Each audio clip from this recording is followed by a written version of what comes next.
rocking. The Last Honest Streamer. It's a video about queso. And the internet loves the spectacle. The bigger it is, the louder it is, the more expensive it looks, the better it performs. Look at the top of Twitch right now. It's flooded with million-dollar mansions, celebrity subathons, streamers buying their 10th dream car. Everything seems to be built around the question, how... I don't know. I'm going to have the take that I think the streaming world is pivoting back to desktop. And I think Jinxie and Queso are paving that. I think that there was this like year-long span of like IRL, big event, blah, blah, blah. And you? Well, no, I'm like way behind them on the streaming sense. On YouTube, I'm bigger than Jinxie, not Queso. But no, like Queso and Jinxie are like the desktop guys, you know? Part of becoming an adult is going to the doctor and checking on your health. But making an appointment and even finding a doctor can be a pain. And that is where ZocDoc, the sponsor of today's video, comes into play. ZocDoc makes it easy to find local doctors that fit your needs and insurance. Just input location, type of doctor needed, and when you want an appointment, and ZocDoc will show you nearby doctors that you can schedule right away with the click of a button. I have alpha-gal, or the red meat disease, and before I knew I had it, I just started having symptoms of it. I was breaking out in hives constantly, and I had no idea what was wrong with me. I had never been to an allergist in my entire life, and I had no idea where any of them were or how to even get in contact with one. And when I went on ZocDoc and I searched up allergists, they showed me all the ones in my local area and helped me get an allergist that I needed. Being young does not equate to not needing appointments. Keeping your health in check matters, and ZocDoc is there to help you be proactive for your health. They have more than 150,000 providers with over 200 specialties in all 50 states. They also have real patient reviews and doctor profiles to help you find who you want. If you have a problem, get it checked out. And if you're young, get checkups. Even if you feel fine, it's great to stay proactive and have a baseline so you know when something's going wrong and when you need to change something alongside your medical practitioners, which you're able to find with ZocDoc. I know it seems small, but clicking the link in the description is the first step in prioritizing your health. Go to ZocDoc.com/Bartolozzi to get started and check that appointment off your to-do list. Thank you to ZocDoc again for partnering with us and for helping us take better care of our health. How much money can we burn on camera? And then there's this guy. Queso is a 720p webcam in a dark room wearing a hoodie. Playing Fall Guys still 50k viewers. Playing Fall Guys in 2026 and still pulling 50k views. Bro, that game is dead. That game is dead, and it's still so entertaining to watch him play it. That's like the weirdest. I think about that constantly. I'm like, Queso still plays Fall Guys. Like, that is, dude, he plays Fall Guys, and he has fucking 100x viewers versus Fall Guys player base. Like, I think he is single-handedly keeping that game, like, afloat. Like, monetarily. Like, I think if Queso didn't play Fall Guys, that game would just be dead. Like, no one would play that. And nobody plays it. Right? How many active players are on Fall Guys? This only might show Steam stats. Right now, there's 640 people on Steam on Fall Guys. That's excluding console players, but it does say on average, Fall Guys averages 1,000 players. That's bad. What's like a normal game? Like not Subnautica 2 or something that just dropped. What's like a game that's not popping but isn't dead? Don't say Fortnite. Fortnite's fucking still huge, even though it is dying. What's like, like Overwatch, or, you know, like Marvel Rivals. Marvel Rivals is like a forever game. It's not like popping, but it's still huge. Yeah, they have 114,000 people on Marvel Rivals right now. 114K. Wow, they've actually been like doing pretty well. What's Overwatch at? I'm just curious. Overwatch is 64K on Steam, but they also have other launchers. It's interesting, because on paper, he's doing almost everything wrong. His production quality is kind of garbage. Queso, where'd he come from? 200,000 viewers playing Fall Guys yesterday. Yeah, it wasn't even zoomed in or cropped. His setup isn't designed to be some massive content machine. Half the time he's live, he's playing some random game most people have never even heard of. Your costume sucks. It's the slot machine, bro. It's the meta. Playing indie horror games is infinite content. There are, dude, I actually could play 5 hours of horror games every day for the next 6 years. There are like 100 new horror games a month. Sucks, kid. I mean, and they're so fun though. It's just straight slop. It's like, dude, it's feel good content. Why don't you? I do. I play horror games every week. Not as much as Queso, but I play horror games a lot. Your entire job is getting people to watch you. You don't turn down a Mr. Beast video. But No, you don't. I played the Family Trip the other day, which is a game where you go camping with like a divorced family and then everybody just dies. Like, there's no plot. There's no plot. It's just funny, though, because the characters are so stupid. It's like, dude, oh my God, I was so high in that, too. so did. Queso did not respond to my message. And somehow, Bro, Queso don't be collabing. Queso don't be fucking traveling. Queso don't do really many sponsors. Queso actually could be... Queso's already still top 5 biggest Twitch streamers. Queso could be the biggest creator on YouTube, gaming, and Twitch-wise. Not even close if he just streamed with people. Like, collabs is like a cheat code for views. Like, if you fucking stream with another guy that's bigger, all you gotta do is just stream with people that's why you see all these top guys just stream with each other. Like, you see all the core guys stream with each other because it just fucking fills their view counts. Like, if Queso and Jinxie stream together every day, Queso would average 100K. despite doing the opposite of what the internet tells creators they're supposed to do, he's still one of the biggest streamers on the planet. How does that happen? Oh my God, he has the perfect audience, too. The honest answer is that none of this should have worked, because Queso's had the odds stacked against him since day one. Case Baker grew up in rural Arkansas. His hometown has a population just over 1,500. Holy shit. Queso's from Arkansas? I knew he's from the South. I didn't know what state. Hometown has a population just over 1,500. It's the kind of place where a new Walmart makes the front page, and where the churches Oh my God, that's big news. That's big news in that city. outnumber the stoplights. Towns like that don't have a lot going on. So, as a quiet kid, Case did what quiet kids in quiet towns have always done. He disappeared into a screen. In this case, a PlayStation. Call of Duty on repeat. Disappeared? Bro, I just feel like if you're a kid in Arkansas in like the early 2000s, because Queso's like, what, 26, 28? I feel like, bro, you just playing old Call of Duties and riding dirt bikes. And when YouTube started blowing up in the Going fishing. early 2010s, he was right there watching Nate Shot and Queso is not 19. Are you guys on crack? Queso was born in the 90s, chat. Queso's way older than 19. That's an inside joke? Oh, does he say he's 19? Optic guys built something that didn't exist Does he say he's 19? a decade earlier. He watched gaming turn from a thing you did after school into an actual career.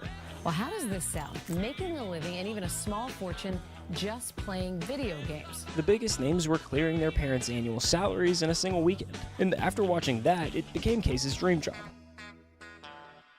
The problem was, he knew the odds, especially in his situation. His Wi-Fi was barely good enough to even watch YouTube. Uploading to it or streaming on Twitch, forget it. So he buried it. He graduated high school, bounced between jobs, often working 2 at a time, just to keep the lights on.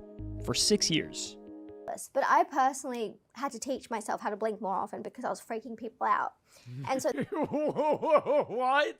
She had to tell herself to manually blink more? that's something that you will notice. The ability to hold eye contact for as long as possible. Usually because we don't have the same strength. Ooh, I be darting away, dude. I can't keep eye contact that long in conversation. I'm not gonna like not look at you ever, but like, okay, say we're having a conversation. Hey, how are you doing? Yeah, so the other day I was just, I was on the street and I passed this one guy and he didn't really like look at me in the way that I thought he would. And so it's like you kind of like dab back and forth. You look away, you look at your surroundings, you look back. You look away, you look at your surroundings, you look back.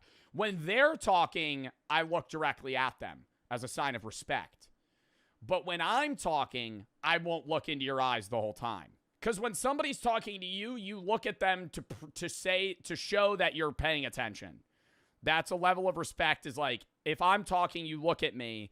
Because when you're looking at me, you're saying, I'm obviously paying attention to what you're saying. But if I'm talking, I'm not going to stare you down. You have autism.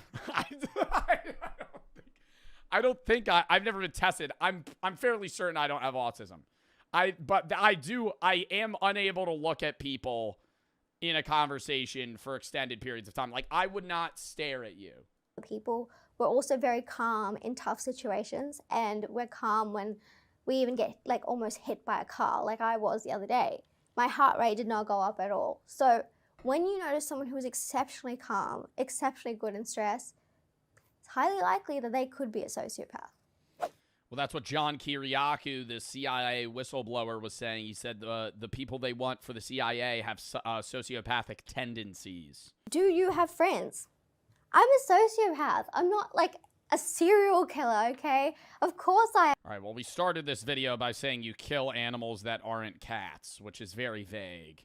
have friends. Like, do you think I'm like AI or something? I have so many friends. I've had long-term friends. I've had people who I find to be disposable. And so Yeah, but I feel like she never has a true friend. The way that she's explaining it is like a sociopath would never be able to have that deep-rooted connection with somebody. Like in the Aristotle sense of like utility friends, and then, you know, she has friends that have purposeful, you know, relationships with her where it's like, hey, we're coworkers. I need you to be my friend so we can help each other with this.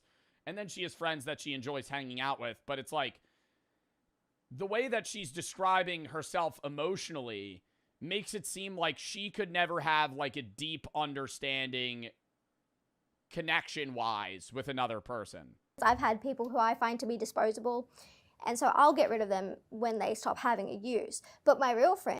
Okay. See, like that, see, like that's crazy. Like, the way that she's describing disposable friends, the average person would just say, they're my acquaintance.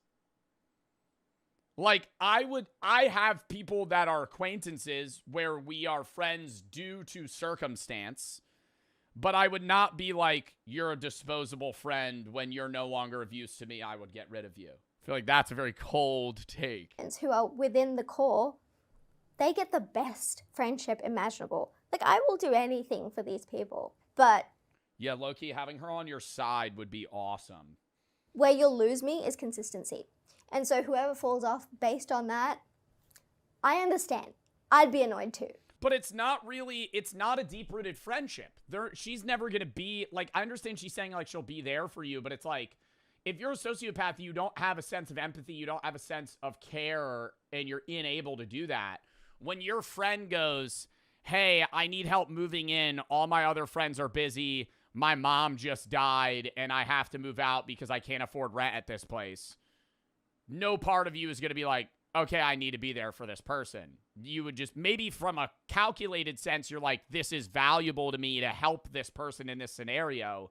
But that's more of like a personal gain sense than like, I actually just want to help this person because I feel bad for them, you know? What do you look for in a friend?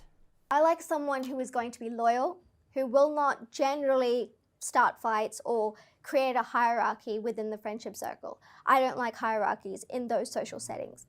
I need someone who is willing to be there for me at 2 a.m. like I'm there for them at 2 a.m.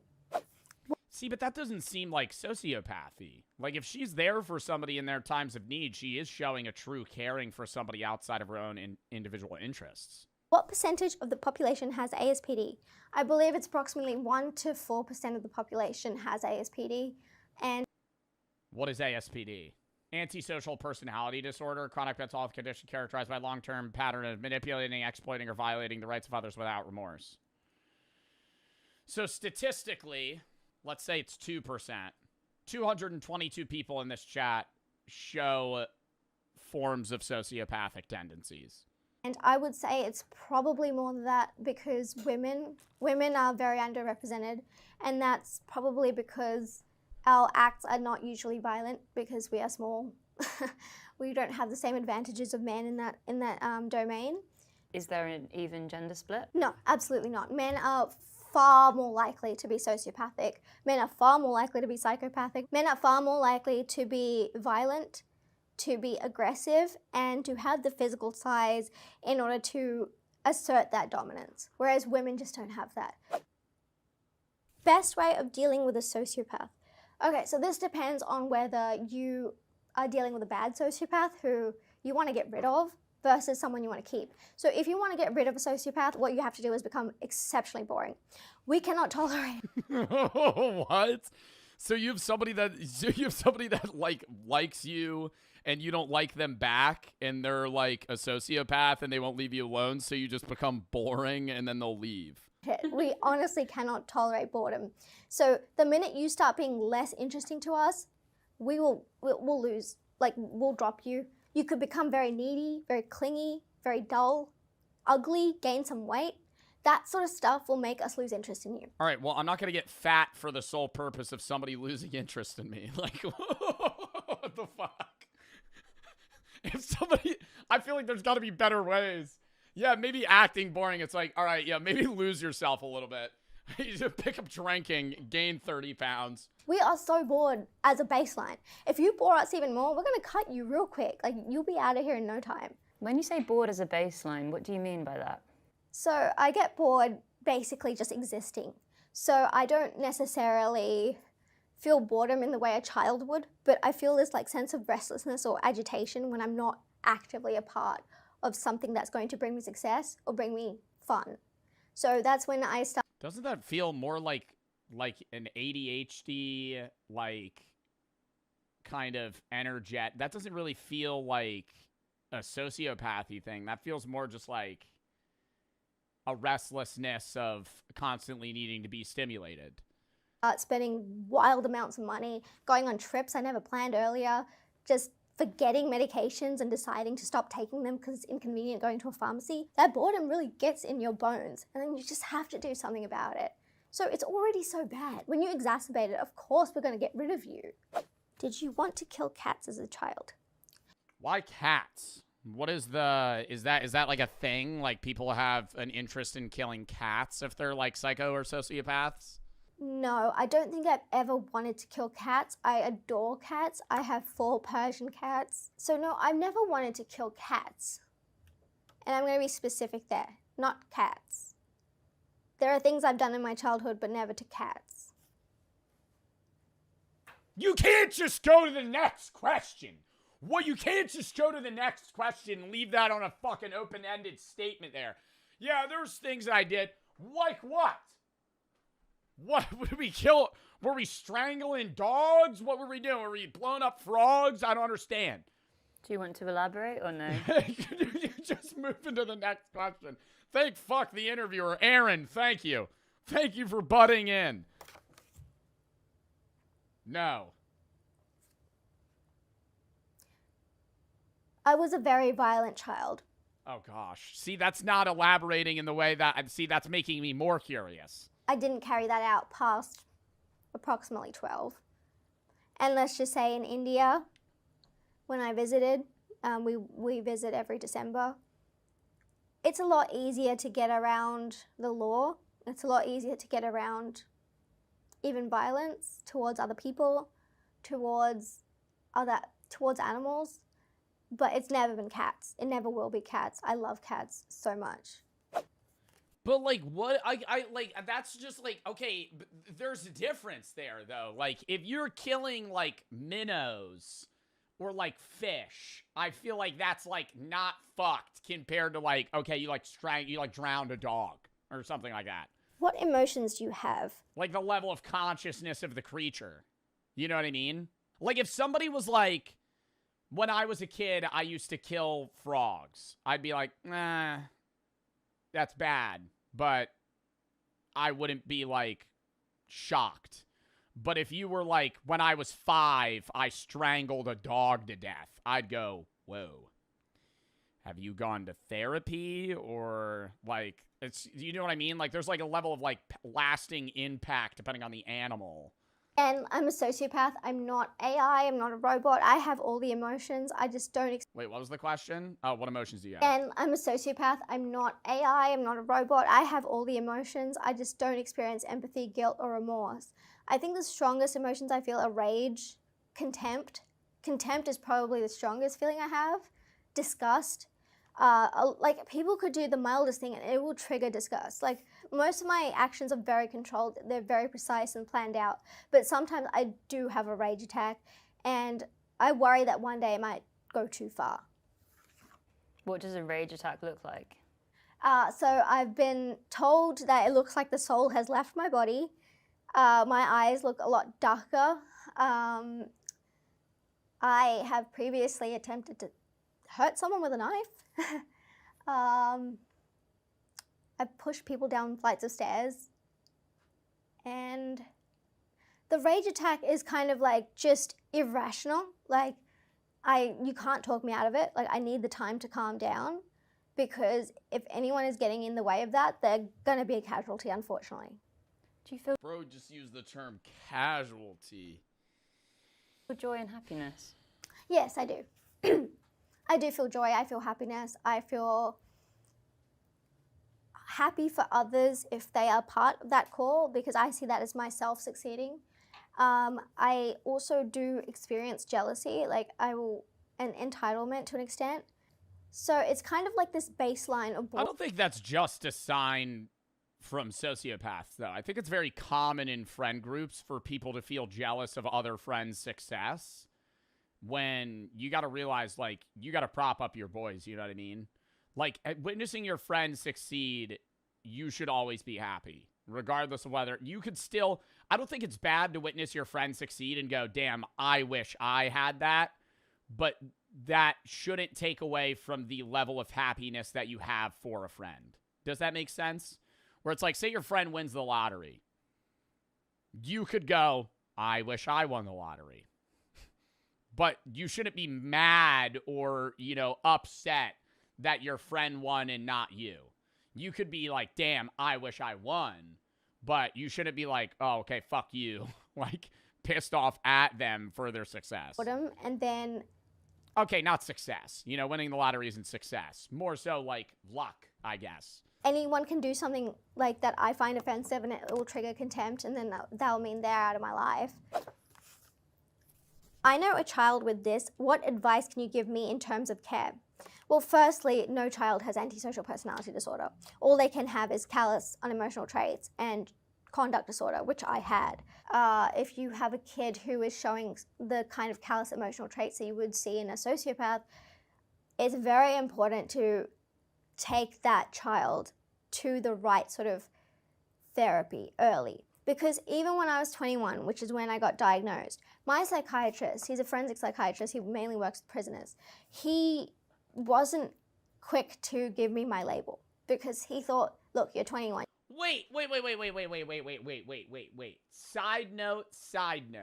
Have you ever watched, so like, she's saying she can feel sadness and happiness. But she doesn't feel empathy. So when she is like watching a movie, like a sad movie, is there never like a moment where she would cry? For example, Rocket. This is maybe a bad example, but this is one of the most recent films where I fully cried that I can spoil because it's been a while. Guardians of the Galaxy 3. Rocket's friends, if you remember. The bunny, the walrus, they were murdered. And then in the movie he goes, it's like that, like a really exaggerated cry. I cried, right? So would she not get upset there? Or like in The Long Walk, I'm not going to spoil it because it's a great movie and I want you to go watch it. In the ending of The Long Walk, I cried. It wasn't affecting me. No way you cried to that shit. That was sad. Sociopath, no. I'm kidding. That was sad as fuck. What are you talking about? You're telling me the scene where the little bunny is like, and we're getting out, right, Rocket? Boom! He walks in and they're just dead. Like all of his friends are dead. Like that was sad as shit. I cried in theater. That was so sad. I cried the most watching The Long Walk recently. What are other really sad films that I've cried? I used to not cry in movies, not because I didn't want to, but because I thought I was weak to. Now, I love a sad movie. I have to be in the mood for a sad film, but like, I love going to like see a sad movie. I'll cry in public. I don't care. If I'm watching like a sad fucking film, and I'm in a movie theater, I don't give a shit. I'll be like, it's usually never that, though. It'll just be like a silent tears running down my eye type shit. Cars 1 and 2. Cars 1 and 2. What fucking scene in Cars 1 made you cry? What scene? Mater's death. Mater didn't die. Eventually, he just realized that it was immutable in me. It was completely immutable. There was nothing that they could do to change that. all he could do was show me how bad the prisons were in order for me to not commit strong acts of violence. But yeah, no children can have this, and no child is just a monster from childhood. Like, no child is like that. Like, even when I was 3, I mean, my mum used to call me a monster, which I thought was like quite despicable to say to a 3-year-old, but you know, it is what it is. And you mentioned therapy. What is the purpose of that therapy? What's the kind of end goal? Therapy was, I don't think it was effective in, let's say, curing the sociopathy or psychopathy. No, I think it would be more so teaching her, like, hey, we know you have this condition. This is the ways that you're going to have to work around it to live a normal life. It wasn't like that. It was more just managing the symptoms rather than treating them. Because the thing is with therapy, it can make you worse because it teaches you how to manipulate more effectively and which language to use to extract the most you can out of other people and still sound decent and humane while you're doing it. So I don't think therapy is necessarily effective, but it is. Bro, I will notice the slow blinking. There's no way that's a true trait, though, of, like, every sociopath. But she blinks so slow. Like, watch her blink. Necessarily effective, but it is nice to have someone who you can vent to who won't judge you, which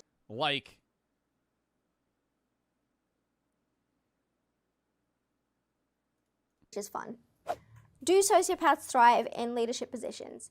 Yes, we do. I did exceptionally well in leadership positions, in politics, in finance. It's just... Yeah, aren't, like, CEOs of companies, like, way higher percentages of sociopaths and psychopaths than, like, any other fucking position? Like, being the head of a company, largely, you have a higher chance of being somebody that is a sociopath. It's exactly what we were born to do. Like, we are... Collapses. Because people at the top need people at the bottom. Do you think humanity would survive if everyone was a sociopath? Yes, I think it would be a very productive society. It would be... Well, then it would just be the norm. Very streamlined. We would probably have more deaths, more murders, more violent crime, but our whole budget, it would run pretty well because we have the control, we have the desire to take as much of that profit as we can. So with everybody trying to take it... I'm going to full disagree because if you would have to restructure the entire government to basically have like an individual, like we would have to run like an oligarchy society, because if you had sociopaths in every single part of parliament or office, rather, like if you had the entire House, the entire Senate, all of Congress is a sociopath, they're all going to be manipulating in a way that they're trying to get self-gain, which kind of actually seems like what's happening right now. But, do you wish you were different? No. No, I like my life. I like who I am. I like how I can do things that other people would be scared to do. I like that I take risks. I like that I'm able to find connection with people in a way that they find meaningful. I'm glad that I don't have to worry about rejection, anxiety, abandonment. I just don't care. I don't give a fuck. I'm gonna be real. I don't give a fuck about losing people. If someone is offended by something that I do, all right, piss off.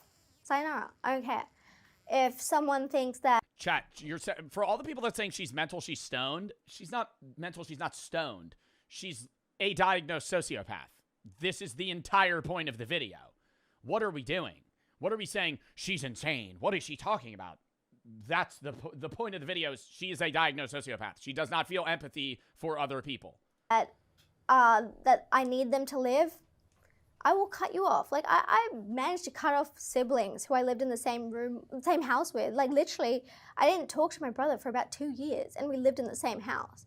So it's kind of it's very freeing, and I appreciate that. I appreciate not being hung up on guilt and feeling shitty about situations I can't change. I only think of the present. I don't think about the past. I don't think about the future.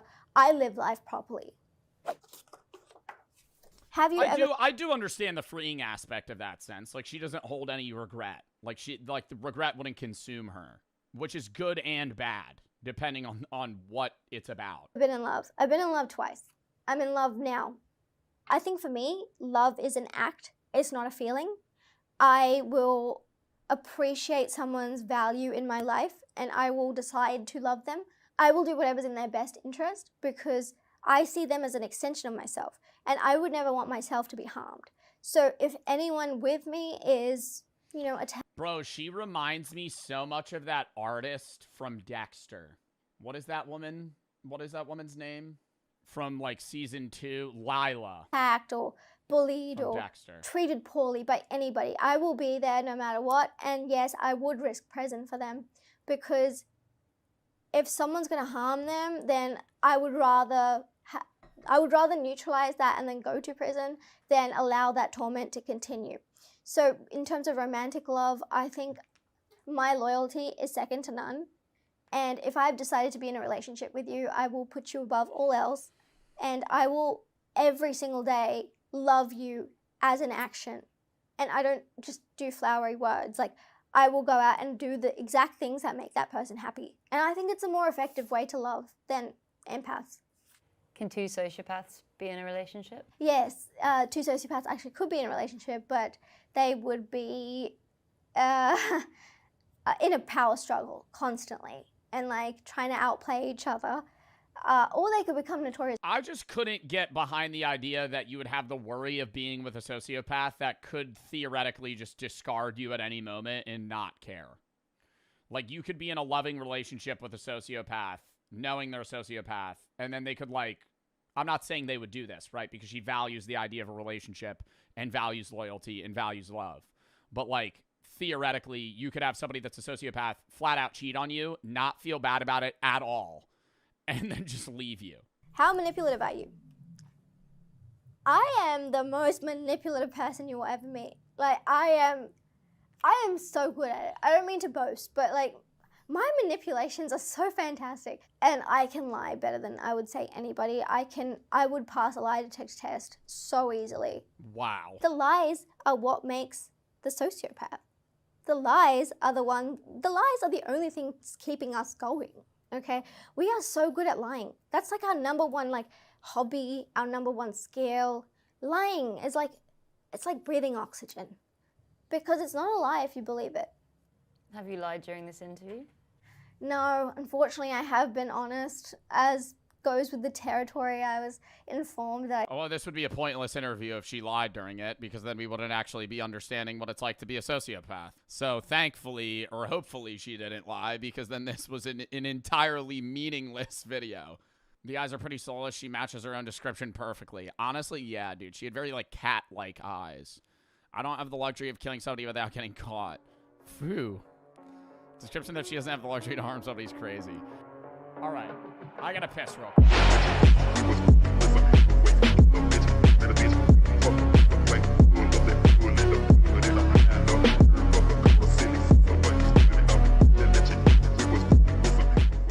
Cash cow. The longer you stay on the top, the more efficient it becomes, and weirdly, the more the internet praises you for it. But the spectacle only works if people are still looking. Relevancy is the whole game. The second your numbers dip, the money goes with it. So you're forced to stay visible. You hit the podcast circuit, impulsive on Monday. 6 months and a day, because it has to be your property. Like, if you want to claim that you live somewhere and get state tax in that, because streaming, normally you're getting taxed in the state that you make your income, but streaming, you get taxed in whatever area you're in while you stream. So, like, streamers will try to say that they live in Nevada like 6 months out of the year. Not all of them. A lot of them just eat the taxes, but... Day and blank on Thursday. You show up to every mainstream streamer event. You become a permanent fixture in the conversation because the conversation is the product. And the fastest way to stay in the conversation is to stand next to someone bigger than you. Take those same 5 streamers and pull up their biggest streams of all time. Ninja, Fortnite with Drake, Hayden Ross, the Donald Trump interview, Kai Cenat, the LeBron stream that pulled over 1 million concurrent viewers. Yeah, but there's, like, certain streamers that only... Like, there's certain streamers that collab in any way that they can, and then there's streamers that collab when they want to. Okay, there's three things. Streamers that collab with everybody they can, that is big. Streamers that collab anytime they want, and streamers that just don't collab. Queso never collabs. I feel like I collab infrequently, but, like, I'll do Jinxie's tournaments or gaming days. I might go to an event. Like, I did the thing with Jack Pembroke. Like, I might do streamer games or something, like shit like that. But usually, like, I don't go to streamer awards or I don't do that stuff. But, like, then there's streamers that just do every single fucking thing. any collab they could do. That's the blueprint. I'm not necessarily saying it's He sometimes collabs with Sketch and Jinxie. Yeah, but it's like once a month, maybe less. bulletproof or Queso is 99% a solo streamer. guaranteed, but it's the safe route. Every streamer who's made it to the top 250 has run some version of that exact playbook based on constant evolution. But Queso ignored this approach altogether. His strategy is quite literally the opposite in just about every possible sense. The last time we talked about Queso, he was fresh off of Hogwarts, averaging 2,500 viewers. So let's run that same comparison from earlier and fast forward to when he's at 10,000. Not much has changed. I mean, sure, he did buy a new house, but he moved from a trap house to a trailer just across town. Either way, at the end of the day, his computer monitor is still being held up with a vacuum cleaner. If I don't have the vacuum cleaner holding up the back of the monitor, it'll fall over. And then back here are my PCs. You can tell they're being held up by books as well. And the camera quality seems to somehow How, bruh? Like, bro, come on, just get a setup. Like, he has a sponsor with Starforge. He has a sponsor with Starforge PCs. He could get sent like $20,000 PCs for free, and he's holding them up with fucking dictionaries. Like, why are we doing that? Like, I just don't. have gotten worse. Chat, my stream quality is actually so crispy. It looks like it's in 4K. Since Hogwarts, 4K, I literally could see. I could see the pixels on your face. It's in 4K. Since Hogwarts, he's continued to stream 4 to 6 nights a week. Same time, same chat, rotating through whatever random games he feels like. Supermarket Simulator, Granny, Dress to Impress. What is this? Why is it on my front page? Playing it. Games a normal person wouldn't think to stream. But then you watch for 5 minutes and you start to get it. This is the funniest dude on the internet right now. Just plays the most random everything. Queso, where'd he come from? 200,000 viewers playing Fall Guys yesterday. Because the game isn't the point. The chat isn't there for the games. They're there to watch him fall out of his chair for the 10th time this month and narrate it like he's describing a car accident. Yo, that almost killed me. Oh! Yeah, he's like a different level of mainstream. He's somebody that you watch when it's like, I just want to watch a streamer versus I want to be involved with like the meta. Like people that want to be involved with the meta watch like the guys that collab with each other all the time. Yo, chat! The chair is dead, dude! To watch him get jump scared His in a chair. car accident. Yo, that almost killed me. Oh! Yo, chat! The chair is dead, dude! To watch him get jump scared by a horror game and scream at a volume that blows out the mic. And that's why it worked. By January of 2024, Queso was averaging over 50,000 concurrent viewers every single night, making him the #3 ranked streamer on all of Twitch. Like, my mind is weird. Like, in my mind, I still don't have the thought of, like, I still made it. Yeah. Because in my mind, I feel like if I have that thought and tell myself that I made it, you don't want to get, like, lazy. It's going to go downhill. Yeah. You know what I mean? By every metric the industry actually uses, Queso is underperforming. He's leaving growth on the table at every possible turn. He doesn't invest in new setups, he doesn't upgrade his gear, and has no real plan to optimize himself. Every analyst will tell you he could. Oh, and I could tell his webcam is stretch resed. Like, his webcam is, like, fucked up. Like, it doesn't fill a 1920 1080. It's like, he's, like, pulling it. Like, it's like, and then he's moving it out of the way. Like, it's just so be twice the size he crazy. is if he just ran the playbook like everyone else. And honestly, they're probably right. But here's the thing. Queso never looked at any of that and felt like he was losing something. Buying a house in the hills, pulling up in a supercar, collecting all the things that say you've made it. None of that ever seemed to be important to him. And there's nothing wrong with wanting those things. I mean, doesn't he have, like, a sick-ass warehouse or something? He showed that one time. He has, like, a sick-ass warehouse that's, like, really expensive with, like, a pool table. It's like a gaming area. Creators go in with exactly that goal in The hills? mind. But Queso... Bro, I'm telling you, he makes most of his money on YouTube like I do. Like, I think outside of it, he has like 100,000 Twitch subs. Outside of that, bro, the majority of his money is probably from YouTube like me. I don't run mid-rolls. I don't think I get it if you're just a streamer, but if you do YouTube, bro, like I deadass could make so much more money if I ran Twitch ads. And I'm not sitting here on some high horse like, oh, I'm so great. I don't run Twitch ads. I just think Twitch ads are annoying as fuck. And it's like, if I hit on a Twitch stream and I get hit with a 5-minute mid-roll, I am tabbing out of your stream faster than a fucking lightning striking a fucking metal pole. Like, I am not watching that shit. I run pre-rolls. You click on my stream, you have to watch 30-second minute ad, then you watch my shit ad-free for 5 hours, even if you're not subbed. Motherfucker sub, because I put that shit in sub only all the time. But like that, I'm not trying to paywall chat. It's just I have to sometimes. You guys get too riled up. Whatever a month. So that's the money half of the blueprint. The mansion, the supercar, the optimization strategy. It's so different on YouTube. I've said this 5,000 times. YouTube ads, not intrusive. You get hit with an ad, it stops, you pick up where you left off. Twitch ad, you miss the stream. You just miss the stream. You miss 5 minutes of the stream. But the blueprint isn't only about money. The other half of the blueprint is relevancy. The streaming world has a short memory, and the way you fight that is by staying in the conversation. Podcasts, events, collabs, it all comes down to the same idea. Stand next to someone bigger than you, and you get to share some of their spotlight. Well, if you thought he was underperforming on the money side of the blueprint, just listen to this. In 3 years as one of the biggest streamers on the planet, he's done exactly one traditional collab. Jinxie. What's the furthest you've ever traveled? Florida, and that was one time to go to Jinxie's house. And that collab is the furthest he's ever traveled in his life? Or, wait. The furthest he's ever traveled in his life? Or is he saying for a collab? He's scared of planes? The furthest he's ever traveled from Arkansas in his life is Florida. That's like 3 states away. That is actually crazy. Is almost word for word the only existing footage of Queso. Bro, he doesn't fly? Bro, still, I feel like he should get like a camper. Bro, he should buy a camper and get somebody to drive his ass to like fucking Alaska or some shit. Outside of his own house. My friend brought this up. Because you could drive really far from the U.S. Yesterday to me when we were... He got a Sprinter? Okay. We were chilling. He said it's crazy that Jinxie literally has the only recorded footage of me outside of my own stream setup. Like, he is the only one that's got me out of my room. Matter of fact, it was the first time he'd ever left the state he was born in. So this is the first time... What? The first time he ever left Arkansas, he was in his 20s? He never stepped out of state bounds. I never knew that. I knew he was afraid of flying. I know he doesn't travel often. But I would have thought he was like, oh yeah, I've been to like Key West once or some shit. No. Wow. He's never left his state. You ever been out of like Florida? Or out of Arkansas, my bad. Wow. It's just, I don't know, I'll be getting homesick. I get away from home for too long. I'm just, man, I don't know. Over the last 3 years, Queso has won 5 different awards. And the streamer award goes to... Queso. He never there, bruh. It's always his face. Oh. He hasn't shown up to a single one in person.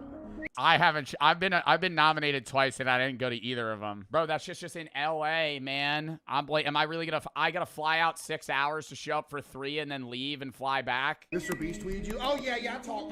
I'd rather just stream. Like, is that fucked to say? Like, I appreciate being nominated, but I'm just not gonna go to LA. Like, I'd rather just stream. Like, yeah, I can't even go on. It's different if it's like a big event, like streamer games I almost did last year, and this year I would love to do if he does it again, where it's like the Olympics and it's like 3 days of athletic events. It's like that I could reason in my head to be like, okay, yeah, I'll spend 3 days flying versus, okay, I'm gonna fly out for a red carpet event, sit in a room full of streamers, get drunk, and then fly home. Mr. Beast video due to fear of airplanes. Ain't that bad, chat? According to the it'd be worth a video, but I'm not getting a video out of it. It's all copyright. It's all what do you mean I'm getting a video out of it? I can't re-upload that. Blueprint, all of those things just come with the territory of being in the... Streamer games could be worth a video. Streamer games, I could show up, fucking, you know, eat shit on a track field, have like a funny highlight moments, and react to myself running. But like... Top 1%. Streamer awards, it's not really... But Queso is avoiding all of it. And when you stack it all up, not going to award shows, turning down the collabs, even the fact that he's only left the state of Arkansas once... Great GamerStop's flavor. That was Goof Juice. I know it when I see it. Even the fact that he's only left... Code Bart! ...the state of Arkansas once, you start to wonder if there's more to it than just not caring. Chat, I didn't tell y'all this, bro. When I was changing setups to go from the trap house into the trailer, I was literally a mental wreck for like a week straight. Because I don't know if anybody else has this, but dude, I have like some form of horrific OCD that I've had for years, that if something even minor changes, I'm gonna die. You see, OCD is one of the most misunderstood conditions out there. People hear the word and picture like he's gonna die, like physically, like cease to exist. someone who just likes things clean and organized. And while that can be a part of it, that's not exactly what it is. At its core, OCD is anxiety. For Queso, moving into a new house meant moving into an environment that was full of variables his brain hadn't had the chance to map out yet. Like when I take my hat off and put it on the counter, same spot every night. If it goes in a different spot, I'm dead. Everything becomes unpredictable, and for someone Wow, that really explains why he hasn't left the state, though. with OCD, an unpredictable environment is one thing that can't be controlled. Each unknown stacks on top of the last until his brain is sent into overdrive. Chad, here's some lore for you. Every time I would leave to work in the morning, I would go outside my house and I would have to check that my doorknob was locked 37 times. 37 times? Like 1, 2, 3, 4, 5, 6, 7, 8, 9, 10, like just like feeling it lock? I would have to start my drive to work, take a block back around to my house and check it another 11 times. And then I could... Wow, that's like extreme OCD. I did not know he had that. Which explains why his setup has barely changed over the years. It's one of the places where his brain already knows the answers to Maybe a little exaggeration? Maybe, but I feel like most of his stories are like full for real. all the questions. It's his rules, at his pace, all in an environment that makes him most comfortable. But that need for predictability doesn't stay contained to his house. It follows him everywhere. I went out in public 3 times in a row. I got recognized all 3 times. I never went outside again, bro. Like some people, bro, came up like, hey, yo, can I get a picture? Everybody started looking. I'm like, oh, man. Bro, I don't dislike when I get recognized. I dislike when somebody recognizes me and then they just stare at me for extended periods of time or like tail me at a grocery store. That shit's creepy, bro. Just walk up to me. The amount of times I have motherfuckers huddle in a group staring at their phones and going, I just walk up to them. I go, hey, you know me? Like, let's get this weird shit over with. Like, I'm just going to break because either I'm going to sit there for another 30 minutes before one of them walks up to me, or I'm just going to walk up to you and go, you know who I am. And I'm not rude when I say it. I'm like, hey, I go, you know who I am? They go, yeah. I go, I'm just trying to break this. Because they make eye contact with me. They know I'm staring at them. And dude, the only time I really get tweaked out is when I'm like super high. Super high. They walk up to me, Joe Bart. I go, oh no. I was about to oh no. pass out. And then I'm gonna have a really awkward conversation. And one of these, oh, it was nice meeting you.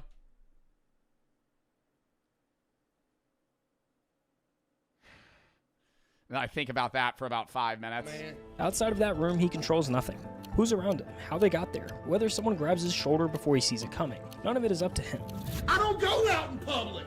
I don't. Never. When he's at home, it's easier to manage because, well, he's in his own house. But in public, there's no way to make the unknown stop. It's not only uncomfortable, but also insanely overwhelming. You would have a better chance of actually winning the Powerball lottery than ever seeing me in public. That's how rare it is. No. Bro, but that's so sad. It's like, bro, he has money to spend, you know? I feel like it's sick if he's able to, like, go and see shit, do shit. Fuck. No joke. The blueprint says the path forward revolves around a constant Fix your hair.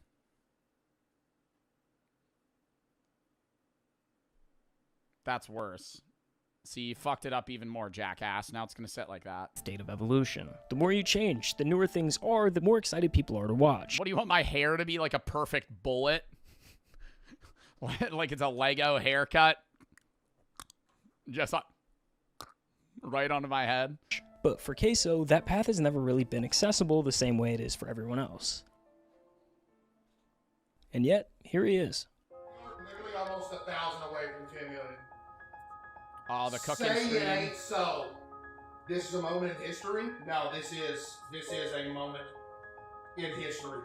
Behind everything, the awards, the numbers, the journey from a rice mill to the number 3 spot on Twitch, almost nothing has actually changed. You definitely 0.01. gonna do this full time? Hey, I hope. I don't understand how he was live. Bro, CJ, that'd be a dream come true for you, boy, man.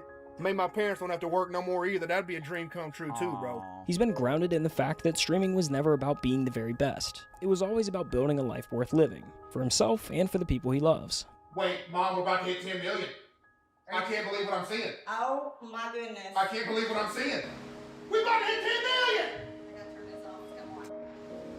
no way we're actually about to hit it. We hit 10 million, baby! Let's go! 10 million on YouTube! His mom was there before any of this That made is so sweet. sense. She brought me some balloons in here! Yo! She brought me some balloons! Balloons! You can't see it! Get a pose in there with it.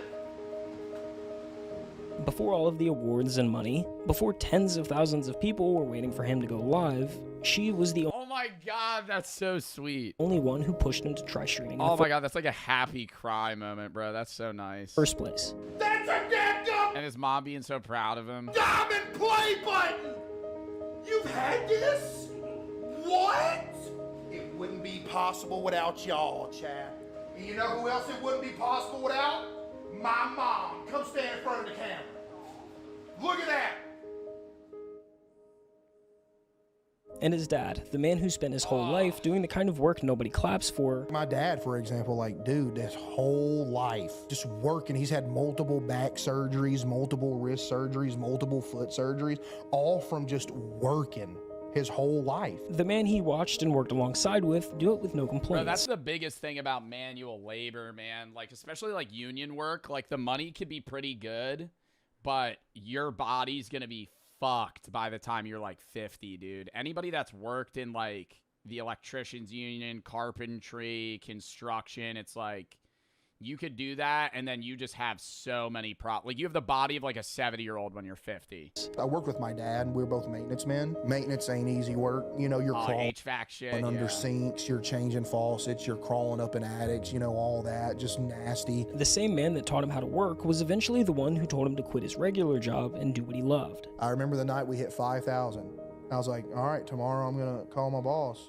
I remember I got him to call because I was scared. Like, hey, boss, you know, I'm playing video games for a living, but it'd sound better coming from my dad because, you know, my dad was essentially like his right-hand man. Yep. But yeah. So when streaming became a reality, Bro said electricians. Yeah, if you're like not like if you're the dude standing out on the side of the road flipping a sign, but like electricians that are like climbing in walls, wiring shit. That's pretty rough. he made sure that the two All right, maybe it was a bad example comparable to like carpenters or like fucking construction. You know what I mean. people who spent their lives building Yeah, why up are we dissing electricians? Is there like a union? Is there like a trade beef with electricians or some shit? Oh no, they got it easy. never had to work again. What has been like the most fulfilling thing that you've run into in your career? Just that everybody gets to chill Yeah. and they have to get away from the jobs they hated and everything like that, and we can all just chill and do this. That's the best thing. I was gonna say they're retired because you know they don't want to just chill and do nothing. They do a lot of stuff for me. Like my dad, if I need something to go get or something, he goes and gets it. My mom handles all. Well, it's still a purpose. It's like they've been effectively retired from their job, but now they kind of like are mini assistants to Queso. You know what I mean? All the background, like all of it. If you ask Case, that's the whole story right there. In a world where overnight success has a way of quietly hollowing people out, Queso never let any of it change him. The only thing I want to be is a place for people to go for 4 hours a night, forget about life, you know, crack some jokes, you know, have a good time, and just chill out. And that's why this story isn't over. Queso has already crossed the line that mattered the most. He turned his dream into real life. He helped his family stop working. He became the place he always wanted to be for others. So whatever happens next is just the icing on the cake. That was an amazing video. That was a good ass watch, bro. Oh my cinema. Oh, fucking golf cart W fucking YouTuber dude too. They put that together amazingly. Queso's greatest trait is this humility. It's like a regular person you want to be friends with. Yeah, he seems like a lot of streamers. It's like, oh, you kind of seem like just like a figure versus like Queso's just like a guy you'd see in a store.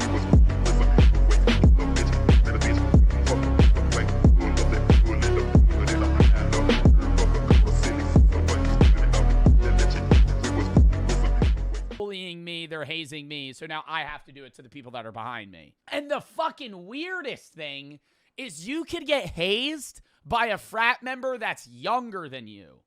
The majority of people that are hazed are like freshmen or sophomores that are joining a frat and they're getting hazed by juniors or seniors. But you could be a junior rushing a frat late and get hazed by a kid that's 2 years younger than you. I feel like I would be like, dude, what are you talking? Like, imagine you're 21 and there's a 19-year-old that's trying to haze you. I'd be like, brother, like you're telling me what to do. Like you can't even drink legally. Start cleaning this up. Everyone, I mean, they do, but take their blindfolds off.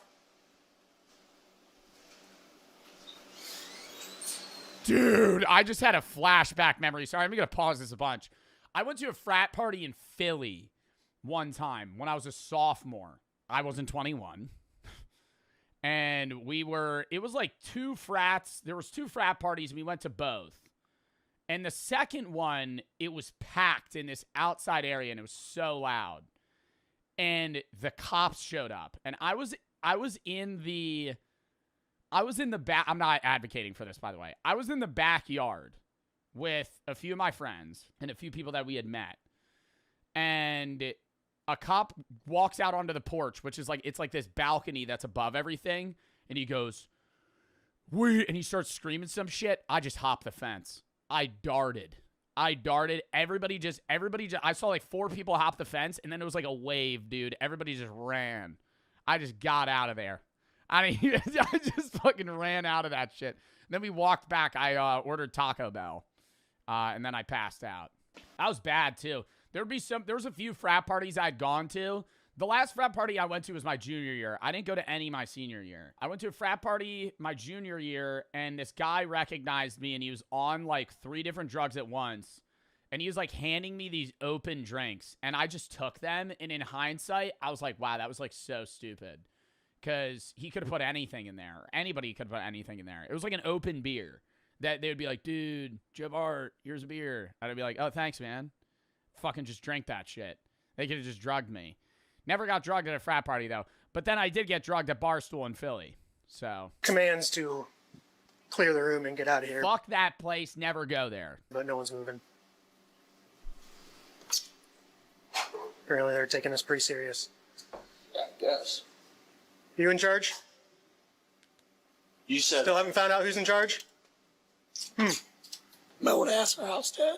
Where's he Oh at? my God. Is that it? Dude, he can't even fucking speak. Might want to ask our house dad. Where's he at? Summit. Working at Summit.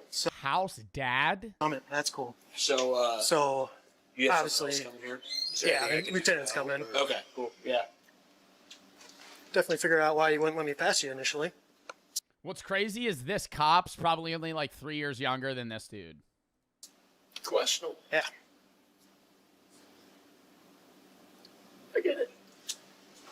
I would probably be calling your house dad or whoever to get him here, since ultimately Wish I could. he's probably in charge, right? Unless someone else is in charge. I don't have his numbers. Yeah. Which Russia is that? You don't have your frat leader's number? Yeah.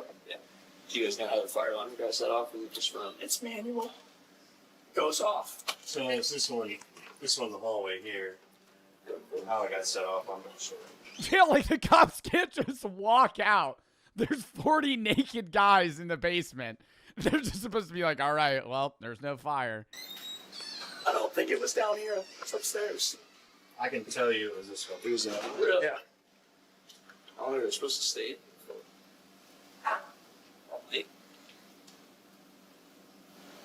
You guys had to do this too. Sounds like you was smoking cigarettes. Sounds like you was just screaming. Like you was just losing your voice.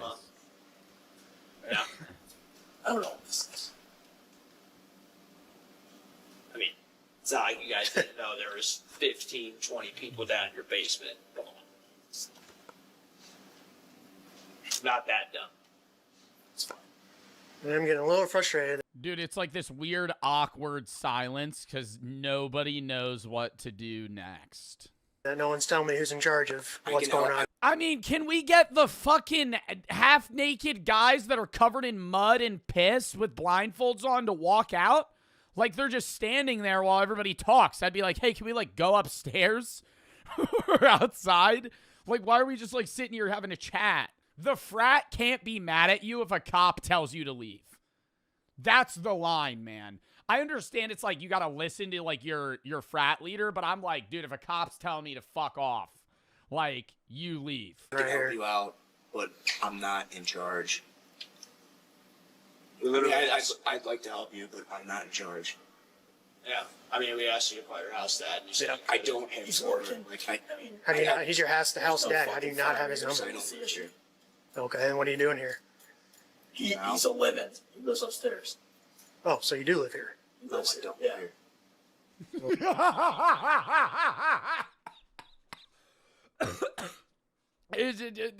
He lives here. No, I don't live here. He's your buddy here saying different. So my name's Lieutenant Carlson, University of Police Department. Who's in charge of the house? Oh, this is an Iowa frat. Our house dad's at Summit. Okay, we need him now. You think this is Iowa State? He's at Summit. Okay, can we get in contact with him? So here's the deal. From what I'm being told, this is like shutting down chapter type stuff. I need to start talking now. Yeah. It's 1 o'clock. Yeah, that's fine. I need to talk to people. Call Summit. Oh my god, it's 1 in the morning, dude. Can I call Summit? Yep. I'm not calling Summit. I have no contact with Summit. You hear They're my not being voice. very helpful. No, nobody in here has any way to contact. Sorry, out of curiosity, I want to know what day of the week it was. It's November 15th of 2024. It's a Friday. I was going to say, if this was on like a Tuesday. The guy that's in charge of this house. Why? I don't know. It'd just be more crazy if you were just like... I feel like being hazed at 1 a.m. on like a Tuesday would be a lot crazier than like, you know, the weekend. This is all going in the report, so we're only making the situation that much worse. The frat's cooked. I'm walking out if I'm one of the kids getting hazed right now. I'm going, why the hell am I doing this? This frat's not even going to be a thing in 6 months. I'll see you over at the next frat. I'm going to walk over and see if they'll let me join. No contact. Okay, we need to find somebody that does. No one does. He's a house dad. Is there anybody in my chat that's in a frat or was in a frat? I'm taking it out of sub only. Don't lie. Because I know I have viewers that are in frats. I have like, who's in, not Sketty. Oh my God. Chat, who's the chatter that comes in here all the time and tells me how he gambles a lot and he's drunk and he's in a frat? 10 tacos. Yep, there we go. 10 tacos. Imagine this was 10 tacos. Imagine that's 10 tacos. Not me. Me. Okay, so 8%. 71 people are saying they've been in a frat. Did you guys have hazing like this? Like, I've heard crazy stories. The craziest story I ever heard was from one of my friend's dads. Because hazing is still bad in a lot of frats. But it was worse, like on average, it was worse, you know, years ago. Like, your parents' frats were crazy. I remember one of my teachers that was in a frat said he had to steal shit. He had to go steal signs from a bar. And so he would walk in, just stand on a step stool, take a fucking poster, and just run. Which is just committing, like, petty theft. And then there was another one where this is the craziest shit. Whether or not this is a fake story, I don't know.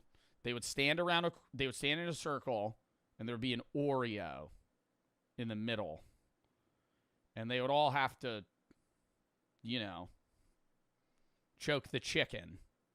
And whoever, you know, went last had to eat it. Soggy biscuit. That's a line. That's a hard line, right? Like, how good can the frat be that you're like, I'm willing to do this for, you know, it'd be crazy too. Imagine you're the guy that's just like, you're in the circle and everybody else is just, you know, ripping it and you're just standing there just staring. You're just like, Joe, you have to, man. You're like, no. I'll be the last. Aren't you all supposed to have contact with him? I feel like that, yeah, you assert dominance, you'll be like, I'll be the last one. I never see him. What's his name? Eric. Eric, you don't know. Take one for the team, they start crying. Dude, that'd be nuts. But that's just fucking crazy.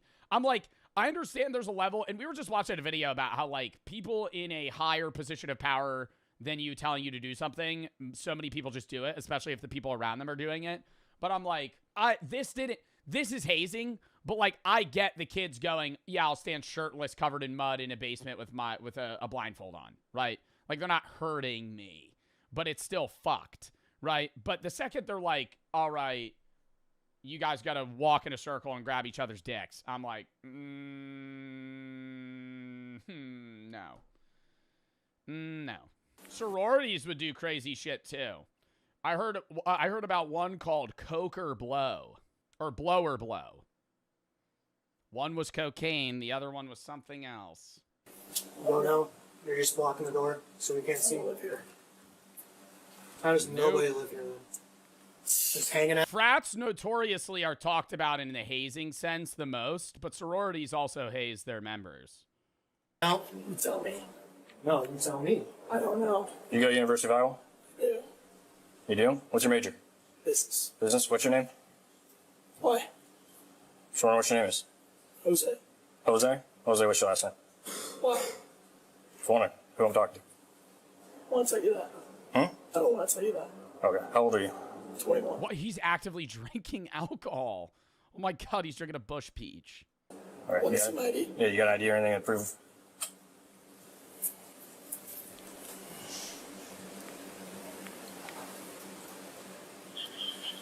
Oh my god, why is he vaping right now, brother? Just hand the ID.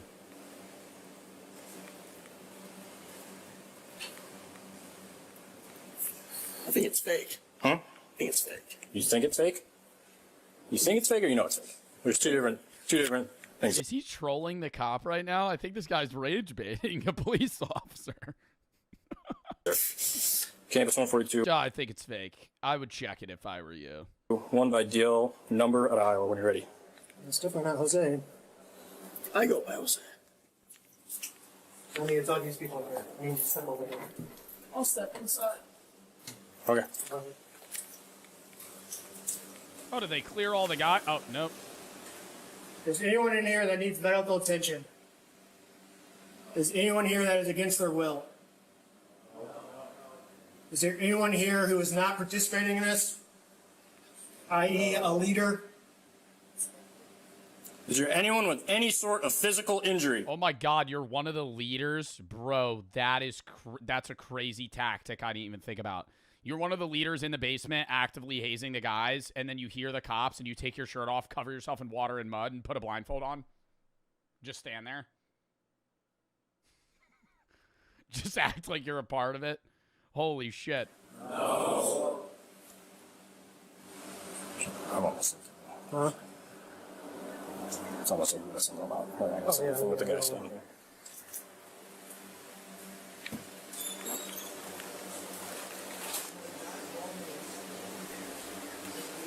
What's all over you guys? It's just water. Just water? What's on that dude's tie? I'm not sure if someone. I swear to God, if I hear piss or cum, I'm going to freak out. Serena. Does it look like this? Nope. You're going to stand right over there. Why? Because I'm telling it to. It's my house. It's your house. You're responsible for everything that happened today. So, okay. Check in right there. You know what's nuts is this is where they hold the parties too. Not a guarantee at this frat house, but most frat houses hold parties in basements that are like this dirty. Get up against the wall. Come over here. I never had the only frat parties I had fun at were the ones in the spring that were outside, because those were chill. Because there was space. They would sometimes have like a really gross pool that was ice cold and muddy. And there would be, no one would swim in it, but there would be like 5 people that would be peer pressured into jumping into the pool. That was kind of okay. But the winter parties where they would throw them in the basement, I would be more hyped for the pregame, postgame than the actual frat party. You're going to do the same thing. You're going to stand with your buddy over here. Oh, they were like slapping him in the chest. Do you see that? Milliken, take these two, ask them questions about what's going on their arms. What's on their arms? So, are you responsible for the house? No? Okay, who's the house dad? I just told you he works at f***ing Summit. We'll call him. Go there and fucking What's Summit. his name? Eric, I told you. Why are you asking me? Because it sounds like you're responsible for the house. No. Sounds like you have some idea of what's going on. No. You're not very forthcoming with everything. How about you ask the house dad? Who do you 30 years That's who we're trying to get hold of. Okay, go call him. Please. Stay right there. Stay here. You guys got IDs on you? Yes, sir. Let's take a look at them. Step back. I don't know if you do. This is back private up. property. Can we? Is there no lights in the fucking house? What are we doing? What are we doing? Why are we walking around? Why are we? I just realized this. Why are we walking around with flashlights? Is the power out? What the fuck? Do they walk? Is the whole house just dark? Yeah, I can stay here. Yeah, but right now we're investigating something that's going on. Investigating what? There's nothing going on.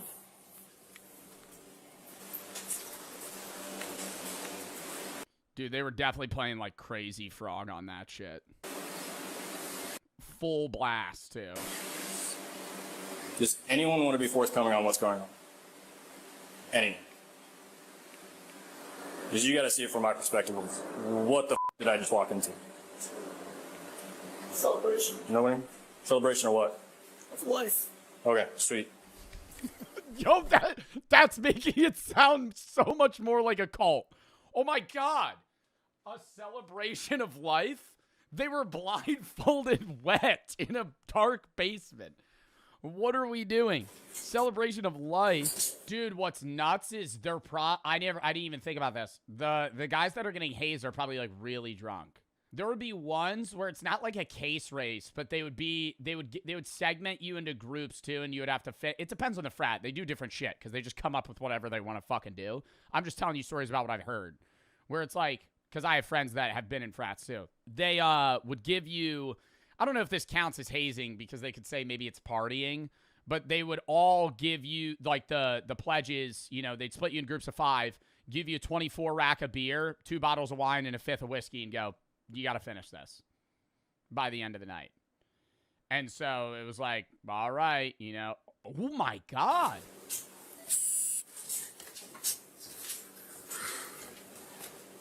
He has like bite marks on his arms. Okay, the reason I pulled you guys aside. We're here for public safety. That's 100% hazing? No, I know it's hazing, but I'm saying it's like, obviously hazing's illegal in 44 states. I'm saying what they count as hazing is like a weird gray area. Yeah, at this point, what's on your arms? Oh.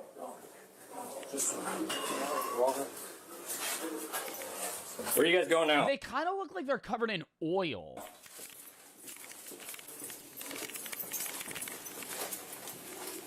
$127. Can I get you back down here? What's on your neck?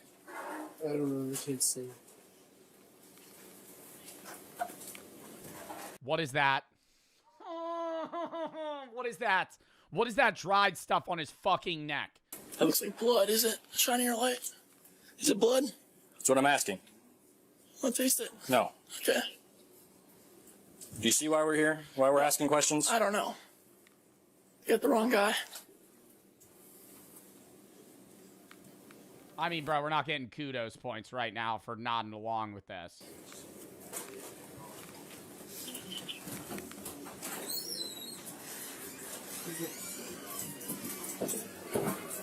I was going to ask those guys questions, and then he told them all to start heading out. What's up? I was going to ask those 2 guys questions, but then they all started following out. They left. No. Oh, was he telling him to leave? I stopped them, but he was... Misunderstood. Did you pull these guys out? No, I went to go talk to those guys, and then they started coming out. Why did we come out? So I said that. I said they should come out. You said it? I did. So you're in charge. I know you said you're not in charge. You're not in charge. Okay. You president? Yes. Step aside. The officers finally speak to the fraternity president. I'm going to tell you first and foremost, I'm a little frustrated, but we're going to get through it, okay? What's going on tonight? It's their lead up to initiation. Okay. Yeah. What's the deal with what are we doing in the basement? It's basically a ritual where they're blindfolded. Okay. And get messed with. Okay. So the entire time that we've been here, which has now been, I think, 15, 20 minutes, we have been demanding to speak to somebody in charge. Why would you want to be in a frat? I mean, from the perspective of somebody that's in a frat, and from talking to people that have been in frats and going to frat parties, I get there being some level of them being fucked with that they deem worth it. Like, one of my friends was a roach man, and every time there was a blunt, he had to eat it. So if they finished a blunt, they would hand it to him, and he had to chew it and eat it. And from his perspective, it's like, okay, I have to do that. That's gross. But then once he's past it, and he said he swallowed like 20 or 30, like not over a day, but like over the course of whenever he had to do it. And when you go to these frat parties, these guys, like, I don't want to say it's like power tripping, but like they have power, right? When you go to these frat parties, because when you're in college, the majority of people that go to these parties aren't 21, right? Because the reason I didn't go to frat parties my senior year is because I was 21. I could go to a bar. Why do I want to go to a dirty basement, right? I would rather just go to a bar or a club. I have to pay to go, yeah, but you have to pay to go to a frat too. So it's like these guys are basically getting money, and I mean, obviously the money's going to the frat, but they're like doormen, and they have, they're cooler because they're the frat parties. And then those frat leaders also have nights where it's parties with other sororities. So it's like, not only is there a power incentive for them to join, they also deem it as like a cool thing to do, right? Because there's parties they have where a bunch of people go. Oh, and there's nights where like frats do nights with sororities. And like a sorority has like a date night with like a frat, and they party together. And then obviously those guys want to get laid or they want to do other shit. So it's like they're seeing it as like, well, long term, I'm getting some benefit out of it. Where nobody knows you, apparently, in the house. Okay. Nobody knows who's in charge. Like, here's the deal. I'm too European for this. Europeans are different in that Europeans get drunk in a field when they're like 12. Like, the shit I've heard from some of my chatters that live in like the UK, it's like they do crazy shit in Europe, but they do crazy shit in Europe, and it's like thinned over a 10-year period. Whereas like in the US, a lot of guys do nothing until like right before college, like senior year. Then they start drinking, and then they just go fucking crazy. Hazing event, right? We're going to do a report because we responded to a fire alarm, which we were trying to get people to evacuate because of the fire alarm. But from my understanding, you guys refused to evacuate from a fire alarm after an officer is ordering everybody to vacate the premise. And then on top of that, we find this hazing event. We want to speak to somebody. Nobody knows anything. Nobody knows anyone. Nobody knows what's going on. This is going in a report. All the time, amount of people. Not last one streaming more on TikTok, but like that was like earlier. You remember the amount of content houses and shit? Motherfuckers just full committing to like moving across the fucking world, starting content up, then they fall off, and it's just like, oh shit, I can't run this trend into the ground anymore. Like, he made a deal with his chat, hit 5,000 Twitch subs, and he'd quit his job. That's pretty fair.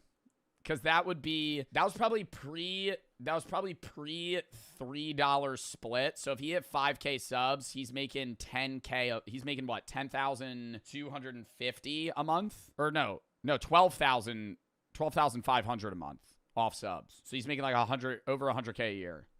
And then he decides he could quit. This the day we're gonna remember. Because that's secure enough to where if you fell off, you'd have enough leeway money. Wow, he had the zombie sub emote. Chat, yo, this is like recognizable to anyone that fucking streams. If you ever started streaming, this is like this is the default sub. Why it's a zombie, I don't know. This is like OG stream setup. Like this is like your 5th stream ever. Like you have the zombie. Dude, mine's the fucking Joe Bart.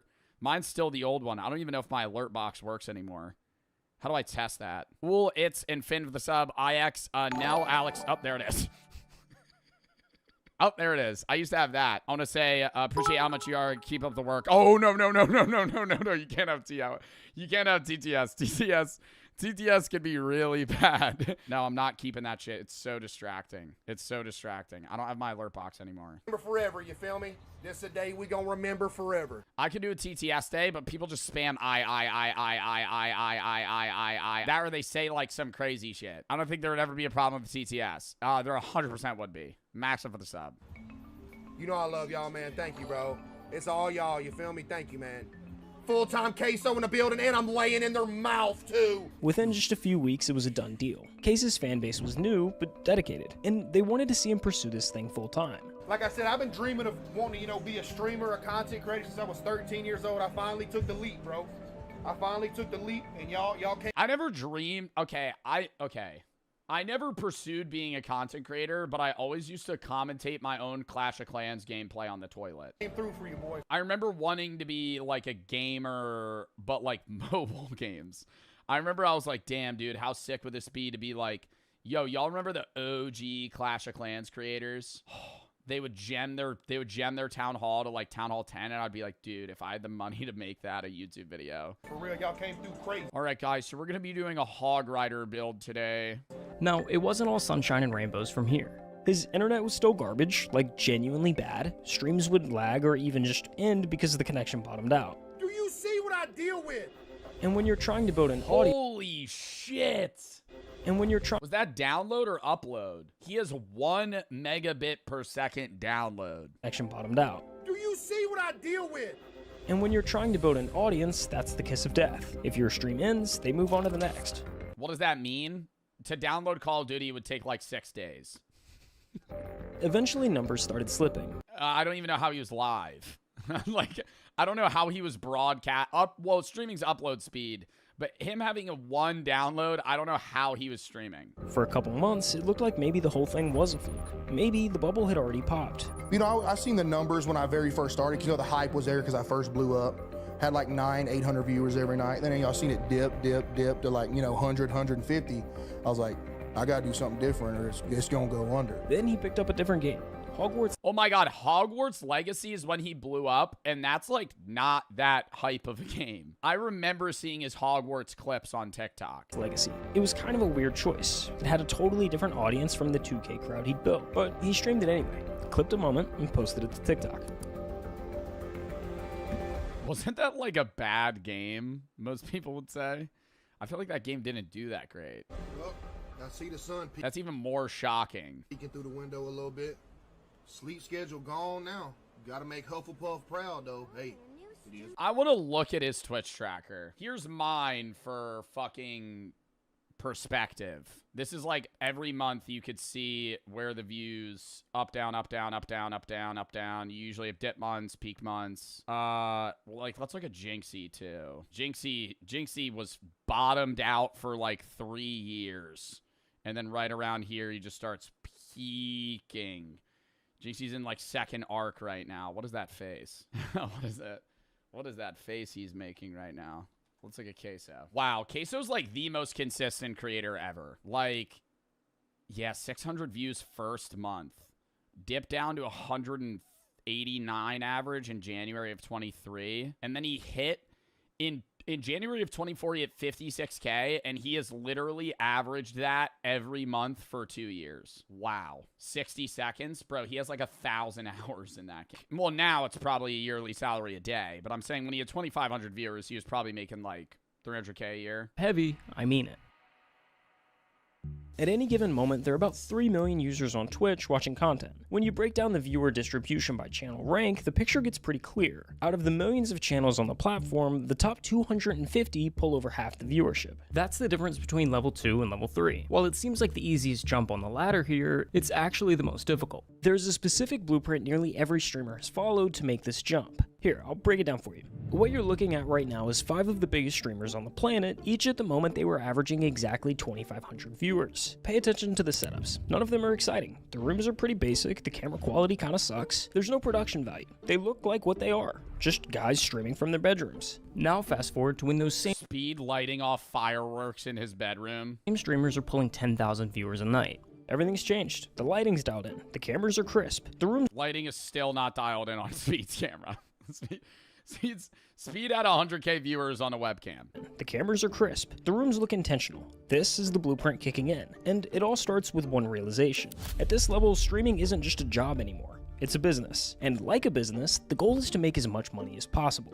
The internet, for whatever reason, craves a spectacle. And the spectacle game is pretty easy to play. You've kind of just got to spend money to make money. The setup is just the start. Next comes the move to LA. Buy the mansion, drop the I just bought my...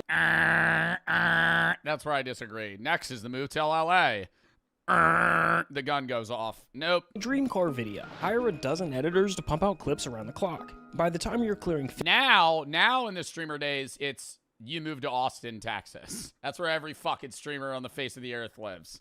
Outside of like the core boys and like some OG streamers. Now it's I moved to Austin, Texas or Atlanta. 50,000 viewers, it turns into an optimization race. Every stream, every upload, every second of content is engineered to milk the cat. Or they live in LA, but they own a place in Nevada and say they live there six months in a day out of the year, so they get state taxed in Nevada. On the 2,000 calorie wall, I'd be like, yeah, this is not good anymore. I have always wanted to, though, at some point in my life, just say fuck it and do like a beard meets food type thing. I want to eat really healthy for a month and then one day just eat an entire cheesecake. I would love that. And then I would hate it by the end of it and I could go another month. That's how I'm perceiving it, right? I eat really healthy for a month straight. And then I just sit down and I eat 5,000 calories worth of brownies. And then by the last one, I'm like, I hate this. And then but I enjoy the experience. And then I just do the same thing over and over again. Some of them push 700 to 800 calories. Look at that! 40 grams of saturated fat, 110 grams of sugar, 220 milligrams of cholesterol. Oh my God. And then you have that one dumbass that's like, 15 grams of protein, though. I eat a lot of protein. You're a dumbass. That's not a snack. That's a full meal disguised as a dessert. What usually happens is... For those of you that don't know, saturated fat is what fucking clogs your arteries. Like, there's things that have saturated fat that aren't bad for you, like nuts, like eggs, and other things. But 40 grams of saturated fat, bro, if you ate like that every day for like 10 years, you would die. Is you buy a box, you try a couple flavors, you post it on your story, and then half of them end up in the fridge until they harden into hockey pucks. Crumble isn't really a... Oh, I never put them in the fridge. Are you supposed to? I just leave them out. But I finish them in like 3 days. Food, it's more of an activity. And the fans that treat the weekly flavors like... I love when I get them, but I get mad when I get them. Is that a... something that makes sense? Like, there's been times where Brooks got me crumble cookies, and I'm very happy about it.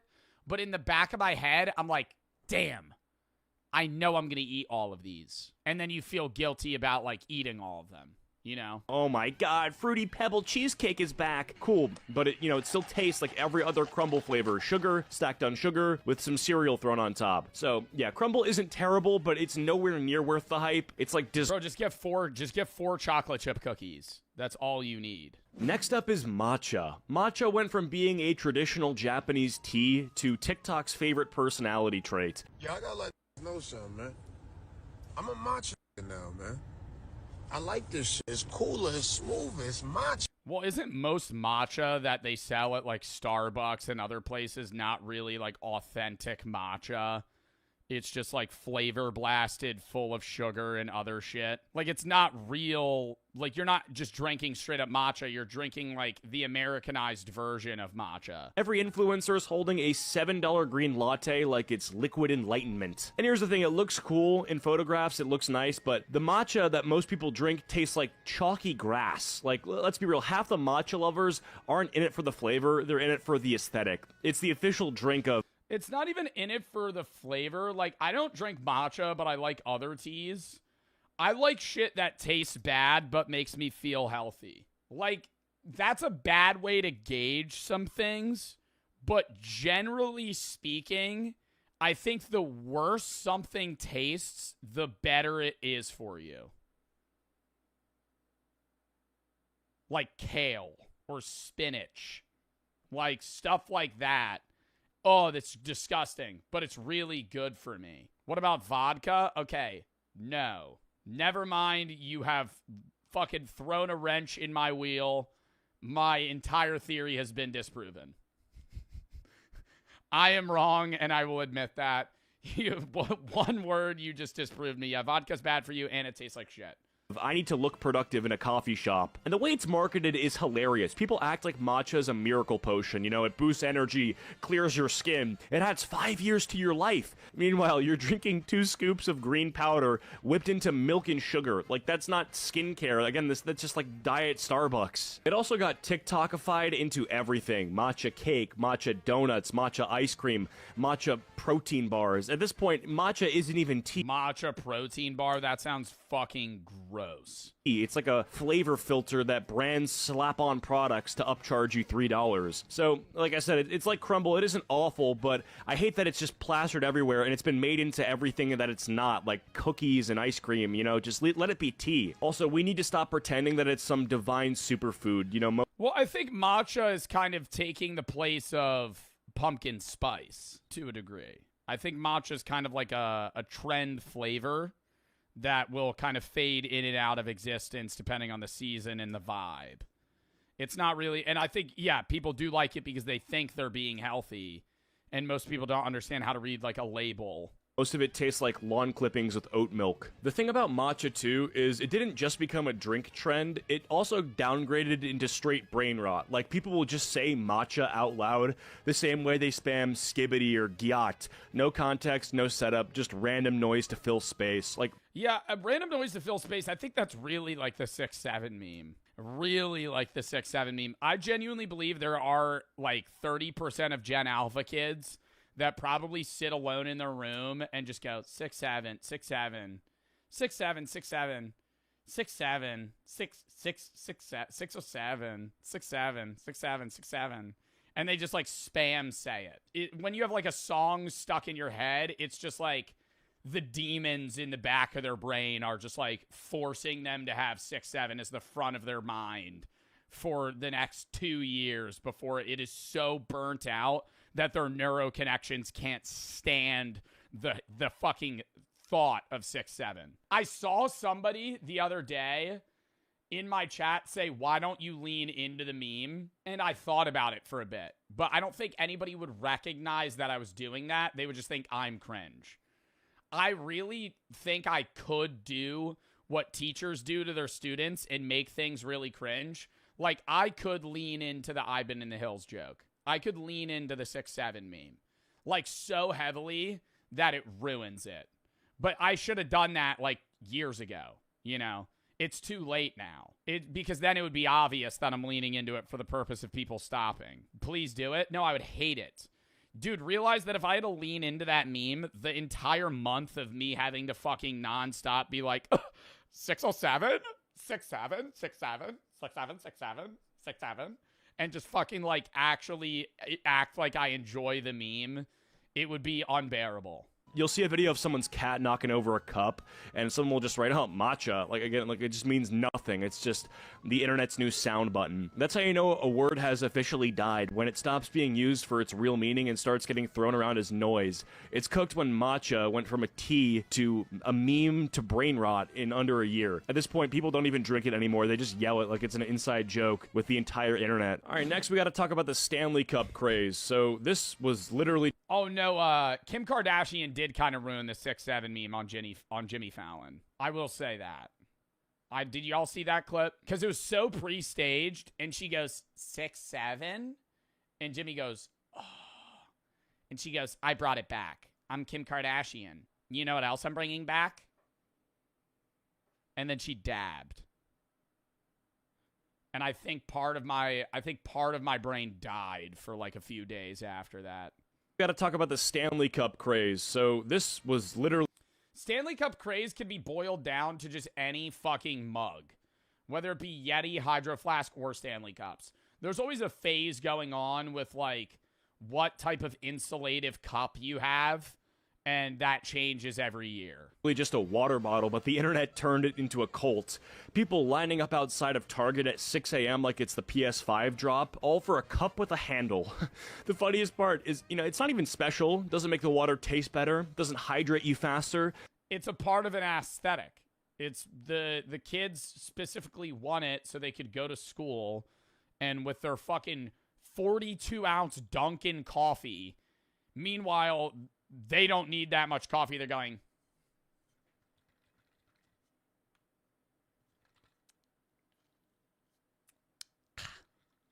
and twirling it the whole time. It's a flex. How's it a flex? It's a cup. It's just one big old cup. But because TikTok decided that it was aesthetic, now you've got moms brawling in the aisle over pastel colors. The resale market is even worse. I would love to get in a fist fight on Black Friday with a random family. I think that's on my bucket list. To just go to a Black Friday with no goal outside of, like, picking a fight with a random person over an item that I don't care about. Like, them really freaking out about, like, the good deal on a toaster, and then me just having to, like, fucking throw down with a dad. Like, he's like, dude, I need this. It's 42% off. I'm like, well, I need it. It's the best way to toast your bread. And then we just you would get your ass whooped. Oh, yeah, I think he'd lay me out. I think an old man would kick my ass. Dude, because you got to think, if you're going to Black Friday for a 40% off toaster, you want that toaster. You're there for that toaster. Nothing's stopping you of getting that. People are flipping limited edition Stanleys for triple the price. Imagine explaining to someone that you just paid $200 for a thermos. Bro, you could have gone to Walmart and bought a hydro flask for $20. Same result, less embarrassment. And don't get me wrong, like, the cups are fine. They hold the water. They keep it cold. But people act like owning one is, it's like a personality thing now. I'm a Stanley girl. No, you're hydrated. At this point, the Stanley Cup is not a water bottle. It's just like a status symbol. The cup isn't even about holding water. It's about holding clout. So luckily off topic, it made me think about this because of the way they had it set up, like Yankee Candle. That's the one store I could never work at. A Yankee Candle. I feel like I would get migraines working at that store. Or like the fucking perfume section of like a Boscov's, having to just constantly be around like 85 different pungent smells for 8 hours at a time. A symbol. What is that? A candle store. Like, the candles are really good, but like a candle or like a Bath and Body Works or just any place where they're selling like scented soaps and candles and shit, like, I could not do that. Cup isn't even about holding water, it's about holding clout. So luckily this one's kind of died out. It was a lot bigger in 2024, but nonetheless, it was definitely a ridiculous time. And then there's the Labubu. These creepy little guys. The Labubu is the next, like, shitty... I think the Labubu is going to fall off in a month. I think it already has, if I'm being honest. Like, people don't really make many Labubu videos anymore. I think it was, like, a fun summer trend. But in, like, a month or so... I know people are like, yoo-hoo, because of the fucking Juicy Jacobs video. But I think Labubus as a whole, like, nobody really cares about. It's just, like, a hype thing. LeBron had one. Yeah, and celebrities extend the hype of that product for a bit. But, like... in about a week, LeBron's going to go, nah, this shit's lame. I have a Labubu on my bag. He's going to take it off, and then the trend's dead. Goblin dolls that somehow turned into the new status symbol. They started just as collectible toys. It's fucking weird how a lot of what is deemed popular or enjoyable today, product or game-wise, is entirely based on the content creation around it. Like, a lot of games will die off if content dies off. Sometimes it's the reverse, right? Like, from a gaming perspective. Like, some games die, and then the content creation also dies, but there's a lot of games that are, like, games and things in general, where it's like, if creators are constantly posting things about how they enjoy this, then it's immediately a trend, right? Because if you're, like, an influencing 28-year-old woman that is very trendy, right? And you have the best fashion sense and you know what's most popular and companies are paying you, or you're just authentically creating content for Labubus or whatever the fuck you want to talk about, all of your audience is going to go, this is what's cool. I'm going to do this. And the second you stop, they're going, this shit's lame. I don't want to do this. So they kind of control the market in that sense. That's why they get paid so much, even though they're short form creators, because like these companies know if they promote their products, like they're going to fucking pop off. Especially with, like, yeah, the consumerism with, like, K-pop artists and shit is insane. From Pop Mart. Like, if your favorite K-pop artist loves Labubus, you love Labubus. But now people treat them like designer bags. Whole adults are lining up, dropping hundreds, fighting over blind boxes to get a bug-eyed gremlin with fangs. The hype is insane. Celebrities started posting them, and suddenly everyone's like, OMG, I need a Labubu. Need? Bro, you are 30 years old. Why are you beefing with middle schoolers over a toy that looks like it crawled out of a gas station claw machine? This also has one of the most absurd resale markets. People are flipping these things for hundreds of dollars. Some are going for thousands. Imagine paying fucking rent money for a plushie that looks like a Furby on bath salts. And the collectors act like it's culture. They'll be like, no, you don't get it. It's about the art. No, bro, you're gambling on blind boxes until you finally pull the rare one. It's not art. Well, it's weird because millennials are the ones that have the money to do it. So it seems really lame that like 30-year-olds are the ones that are like getting into Labubu trends and matcha and all this other shit. But it's like everybody else is broke. So I'm not saying everyone, but like the majority of people in like their 20s don't have money and they don't have money to spend.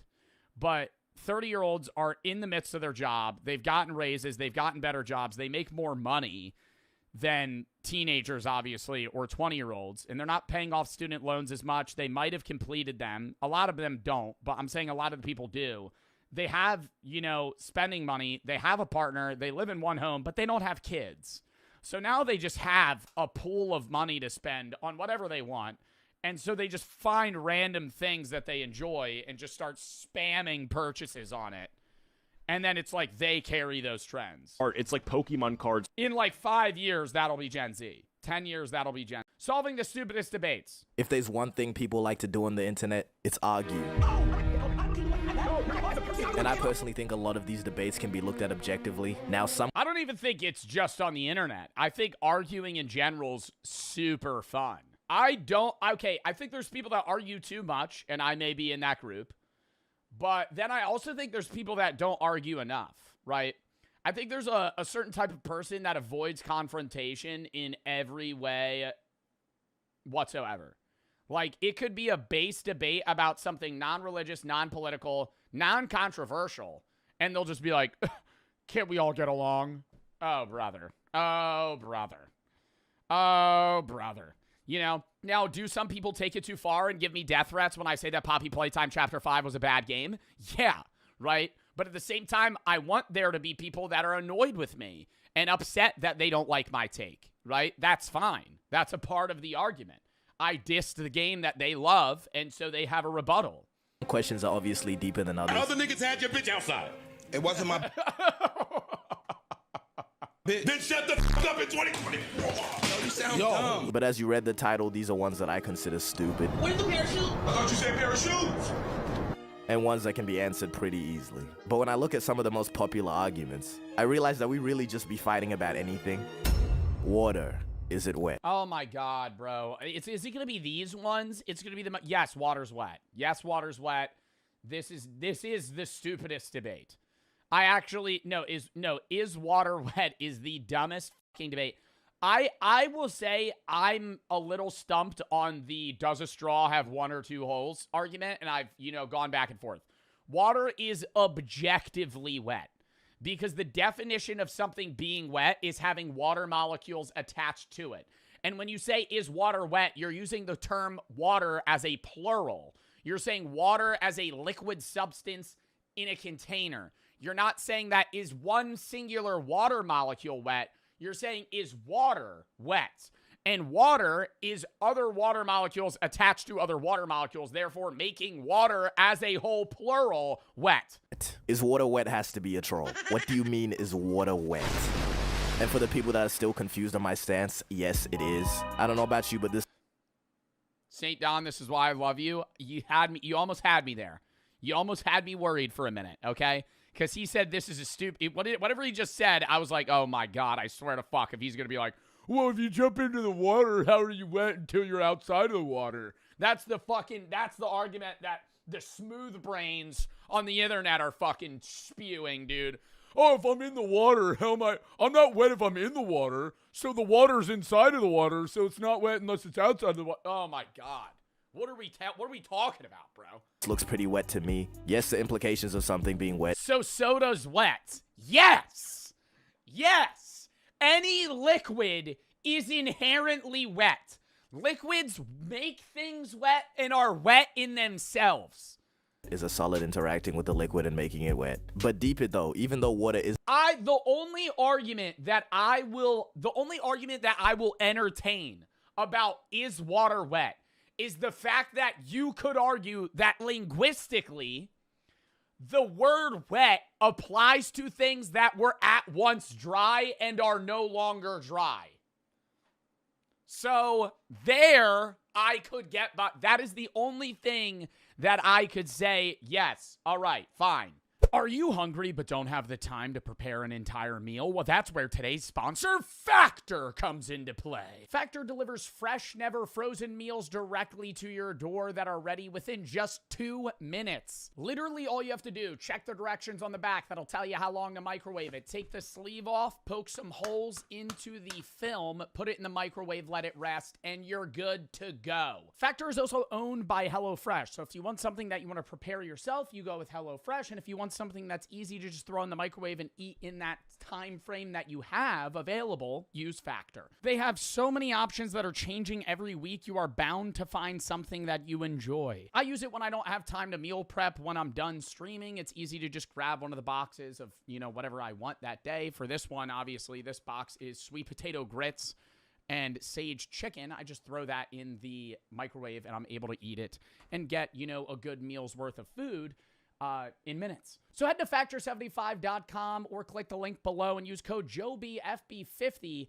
and get your first Factor box 50% off as well as free breakfast for 1 year. That is code JOBFB50 at factor75.com to get 50% off your first box and free breakfast for 1 year. Forgot to say thank you to Factor for sponsoring this video, and let's get back into it. If you're gonna sit here and tell me water's dry though, you are a complete jester. Anywho, next question. Is a hot dog a sandwich? I don't know about this one. I've been stumped on this one for a while. Same with is cereal soup. I think these kind of fall into the same category of like, I don't really care, right? Like, I don't want to see, you know what I mean? Where I was just bitching about the people that don't want to take a stance. But this is something that I just like don't give a fuck about, right? I'll stand on the is water wet hill, but like, is a hot dog a sandwich? I'm neither here nor there, right? Like, I don't really care. A hot dog's a taco? No, I think a taco is definitively something that uses a tortilla, because you can have a hard shell, soft shell taco, but a taco uses a tortilla. A hot dog uses bread, and it could be potato bread or whole wheat bread or whatever type of bread, but it's never a tortilla because it's not made of corn. Ooh, but bread is made of they have flour tortilla. I don't know. Now, if you're not a complete lunatic... I feel like a sandwich needs to be encased in 2 different distinct slices of bread. So, yes, but see, small fries. Small fries, here's the problem. Have you ever had a hot dog? All right, this might bring up some bad feelings for people. Have you ever had a hot dog before where the lining that keeps the 2 sides of the bun together separates, and then you kind of have to, like, manhandle the hot dog and keep it up? Because if you don't, it, like, falls out of the bottom. Horrible vibes. But in that sense, that hot dog's a sandwich, no? So if I cut out the lining that holds the hot dog bun pieces together, then is it a sandwich? I would say that is the determining factor. But is a hoagie a sandwich? A sub is a Subway sandwich. Like Subway is a sandwich. Technically, it's in its own category. But no, it can't be in its own category because a hot dog is the same bread shape as a sub, right? Like a baguette that you cut in half and then now you have 2 pieces that are still combined. Now, if you're not a complete lunatic, everything in your mind is telling you I don't know. I think there's a category of sandwich where you're eating it like this and then one where you're eating it like this. sandwich, hoagie, hot dog. And you got to hold both sides. Stop saying pause. That's what it is. Like a hamburger. Oh, God. Is a burger a sandwich? Yeah. A burger's a sandwich. No. I feel like a burger is its own category. A hamburger is its own sandwich. What about a quesadilla? I don't know. Quesadilla, its own thing. Hot dog is not, in fact, a sandwich. But it's the same sort of thing as the is water wet argument. You know, like the definition and the outline of what a sandwich is would technically make a hot dog a sandwich. That would be if a meat rocket was not its own category of food. Do not put meat missiles in the same conversation as sandwich. Yo, I was going to say, if you unironically go to Sonic and order a foot-long chili cheese dog, you are a psychopath. Not even a sociopath, like beyond that. Like, I think if you are going to, if you're hungry and you're driving through, you know, the fucking gray nothingness that is America, and you're passing strip malls full of, you know, Taco Bell, Arby's, Burger King, Wendy's, you know, fucking Chipotle, Chick-fil-A, you know, maybe even an In-N-Out or a Five Guys, and you go, I would love a fucking water ice slushy and a fucking foot-long coney dog from Sonic. That's the worst option. Like, I would rather go to Sonic. I also gotta say, no, Sonic actually, I would rather go to Arby's than Sonic. I hate Sonic. I think it's one of the worst fast food places. If we did a fast food tier, I would love to do it. We haven't done a fast food tier list forever. I actually, side note, should we do a fast food tier list real quick? Sonic's the only F tier. The only F tier. This is too many fast food places. Ugh, we'll do it another day. I'm too lazy. We'll do a whole day where we just rip tier lists, chat. I don't give a fuck. Bro, Sonic's F tier, because listen, their onion rings are sweet. That alone. Go to a Sonic and get the onion rings. Bro, they're like sugary. What? Gross. On top of that, Sonic has a weird smell. They're also leaning. I'm not seeing enough rollerblade action, if I'm being honest. What's with the whole drive-through rollerblade shit when nobody fucking does it? You know? I've been to a Sonic a few times. I'm never seeing the motherfuckers on the rollerblades. Isn't that your whole shtick? Is the rollerblades? Where are they? Nowhere. Right? Maybe I think it's a location-to-location basis. All the locations I go to, they ain't rocking the rollerblades. I feel like that should be like a first and foremost part of your application. If you can't ride rollerblades, you can't work at Sonic. Right? That's what's cool about Sonic.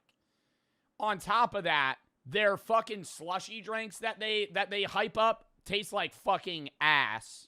Like just actually like an artificial medicine. Their burgers were mid, but when I could eat them. And the hot dogs, blech. Rocket. These are two. Diagnosed sociopath explains life without empathy, guilt, or remorse. So no, I've never wanted to kill cats. And I'm going to be specific there. Not cats. There are things I've done in my childhood, but never to cats. Like killing other animals? What do you mean? Like other animal cruelty, but so dogs? Well, I'm assuming it just means any animal that isn't a cat. How do you get diagnosed as a sociopath? Do you just go to a psychiatrist and say that you're suspecting that you have, you know, sociopathic tendencies? Because you don't just go to a doctor and they say that. I'm assuming you have to, like, go at a younger age or maybe early adulthood when you're, like, suspected of it. What is your personal definition of a sociopath? Well, to me, a sociopath is someone who has been diagnosed with antisocial personality disorder and has specific antisocial behaviors. I would say a sociopath is someone who does not have empathy, who does not have remorse, and doesn't have guilt. I personally don't think that there's... Is that something that's genetic or developmental? Because I can't imagine a full lack of empathy. Like being unable to feel remorse or bad for somebody in a situation that's not your own. It's like a higher level of narcissism, because narcissists could still feel bad for people or feel remorse, but it's like the step up. Guilt, because it's just a useless emotion. And the clinical diagnosis. Guilt is a useless emotion. Anxiety for guilt, because it's just a useless emotion. And the clinical diagnosis, Yeah. does that differ from that? Sociopathy is not a medical term. So when people talk about it, it's usually informal. I know I use it informally. It doesn't have it is not in the DSM. You need to be diagnosed with antisocial personality disorder, which is characterized by a lack of empathy, guilt, and remorse. A lot of people claim to be sociopaths and they think, oh, I've done bad things before. Am I a sociopath? And the answer is no. Most of you still have empathy, guilt, and remorse, and what people like to call it conscience. We don't have that. But is that a lack of emotions as a whole? Like, how do you not have empathy but still feel sadness, grief, and happiness? To me, it feels like an all or nothing thing, no? I'm not disagreeing with this. Like, I know this is like we're talking about like something that actually exists in today's world. I'm saying I'm confused personally on the idea that like you could feel like sadness or happiness but not feel regret, remorse, guilt. Are you born a sociopath or do you become one? I just asked that. That's the fucking... Dude, I love that. That was a question. I was hoping that would be answered. I'm in the firm belief that anyone with factor 1 traits, which is the callousness, the grandiosity, the glibness, the charm, that's all born. You're born with that. And that's where the distinction comes in between sociopathy and psychopathy. So psychopathy is based on the Hare checklist, which is the work of a clinical psychologist who is Canadian. And so there's a lot of traits that can be ascribed to factor 1 versus factor 2. So factor 1 is when you don't commit like crimes out of passion. You don't react out of heat, out of anger in the moment. You react out of coldness and a long calculated strategy. And that's what I believe I have. The thing is I'm... That's like fucking terrifying. How do you have friendships if everything's like a cold, calculated response? Like, how do you have a social life? I know it's like sociopaths have antisocial behavior, but they put on a fake social, outwardness, like an extroverted persona. I'm not impulsive and reckless. I am when it comes to adventures. I am not when it comes to revenge and plots. I can spend a year, 2 years working on a plot to get back at somebody. What? 2 years? 2 years getting back at somebody? Oh my God, what is this, war? Being like holding a grudge for that long? Holy shit. I don't think that's like coldness. That's like a deep-rooted like anger is how I would see that. I know it is more cold because like the level of calculatedness is like very long term. Like you're not going to have that emotion for such a long time. So it's seen as like a more neutral, just like numbness. I hate meal planning. Every time I go to the grocery store, I buy one of the same 4 things because it's what I know how to make, and I'm too scared to branch out because I don't know what I should get. I don't know what I should make. With HelloFresh, they make that process so much easier, not only by having the produce and meal kits delivered directly to your door, but also in conveniently packed meal kit prep plans that you're able to make in 30 minutes or less. All the ingredients are delivered fresh to your door with a simple, easy-to-use instruction packet on how to make the dish itself. I mean, look at the options. With endless new stuff every week, you're bound to find something that you're ready to enjoy. So check out HelloFresh and use my code JOBYFM at HelloFresh.com to get 10 free meals and free shipping. Free meals are applied as discount on the first box. New or returning subscribers only. Varies by plan. Sign up today. Use my code JOBYFM at HelloFresh.com or click the link in the description. Thank you to HelloFresh for sponsoring this video. And let's get back into it. Do not get into fistfights. I do not get aggressive. I do not do things that will cost me my freedom, my life, and my social circle. But then what the fuck are you doing for 2 years to get back at somebody? Like plotting the death of their grandmother? Like, I don't understand. Like, what in a long-term scale is revenge in a 2-year span? Like filter, like slowly inputting like higher doses of like mercury into their water or something? Like make them do something, sabotage? No, I feel like it'd be like, you're like slowly implementing like mercury into their water so eventually they die. Like, I don't understand. How can you spot a sociopath? The funny thing is, people think sociopaths are going to be scary in person, that they're, you know, there's a distinction between them and other people. The truth is there really isn't. What I notice in a fellow sociopath is the eyes. The eyes are pretty soulless. If you see me get angry, you will see my eyes become soulless. The University of Iowa is going to see this. Okay. And with the stuff going around across the country, students dying from hazing That was the guy I was talking about. events, I'm not saying it's to that level. I'm not saying any, but the university has a very, very strict policy on hazing. Wasn't this kid permanently disabled? I think this is the most recent one out of all of them they've showed. If I can't talk to people, and no, it wasn't. And if people aren't going to cooperate with me, that's their right. They don't have to speak to me. However, that means only my observations are going to go into this report. And I'm telling you right now, it's going to look worse than if people can kind of explain to us what's going on, right? Because then I can at least put your guys' side of the story in it as well. So I guess I want to know what we got going on. Like, you're saying it's a ritual prior to initiation? Yes. Okay. I guess I'm asking for some cooperation and some coordination with your people here. I will say, you know, it's to his credit, he's acting a lot. I get why this guy's the president off of the surface level conversation he's having with the police. Like, he's being a lot more professional than the guy that was hitting his vape and going, I think this ID's fake. So just tell your people, like, hey, if that's what people need to do, just politely tell us that, right? So I guess I'm looking for you to kind of be a leader here and help us out a little bit and start trying to keep everybody in line. Okay? I apologize. Okay, let's go back inside. I just want to, if we can get that guy out of there, I just want to coordinate some way to make sure that there's no injuries, there's nothing. Where did which which guy president? was it? Yeah. It's okay. I just texted him. I said, I told him you gotta leave. It's your guys' house. Okay. However, if the supervisor of the house, president, says he is not welcome here, then I'm going to escort him off property. Okay. I think if he refuses that, then he's going to be arrested. Yeah, we'll walk him out. Yep. Okay. Who? The guy with the Iowa shirt? I would take care of that because the longer he stays here, I mean, he's getting close to being arrested. Oh, the guy that was hitting his vape. The next day, police pay a visit to Joseph's apartment after he was very uncooperative the day before. After 10 minutes of talking, he again proved to be uncooperative and difficult to deal with.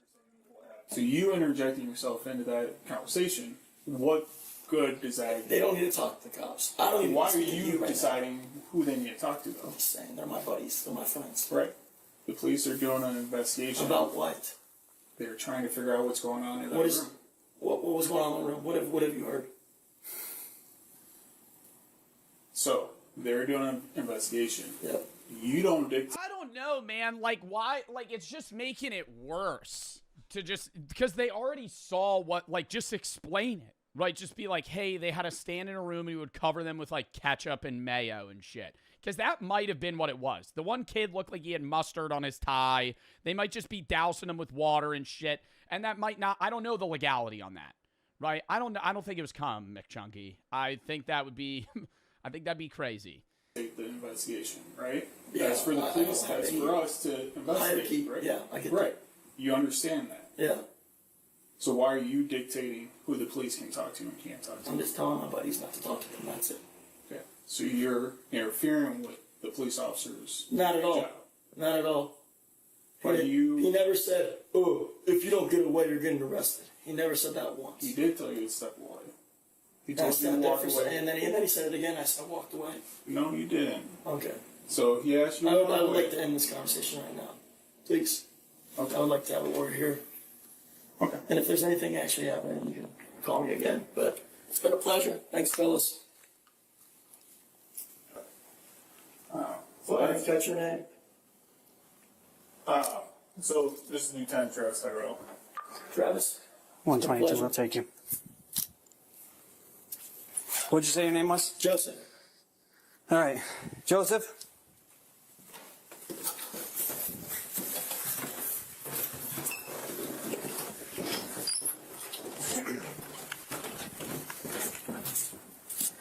All right, so unfortunately for you, at this point, you're being placed under arrest. You can put your hands behind your back. Joseph was arrested for interference with official acts in connection with the hazing incident. Those charges would be dropped a year later. The Alpha Yeah, I didn't think they really had much to stand on there. Delta Phi fraternity was suspended through 2029 for hazing. See, I actually have a genuine question here. When this frat gets suspended for 4 years, when it can get redone, how does a frat, how do they start it again, right? Because generally speaking, if a frat gets banned, all their members have to disband the frat. So then when it's 2029 and the frat becomes a thing again, how do they get new members and a new president and all that? Like, I'm assuming it's just like, oh, starting a new frat. Like, it's like new members entirely have to be like, this is what we're going to do. And then it's like, you know, you get a new wave of people, I would assume. But like most frats have been going on for years, right? Where it's like a cycle of new and old people. Is it illegal to haze? In 44 out of 50 states, yeah. All right, I got to piss real quick, then we're going to hop into the next video. See you.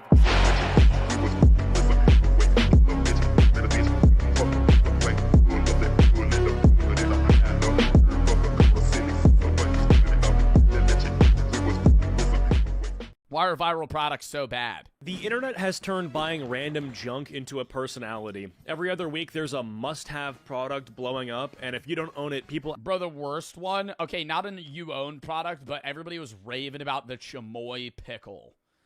I will stand by that looking so gross. Like a jelly, it's like a pickle that's like wrapped in like gushers with like hot sauce on it.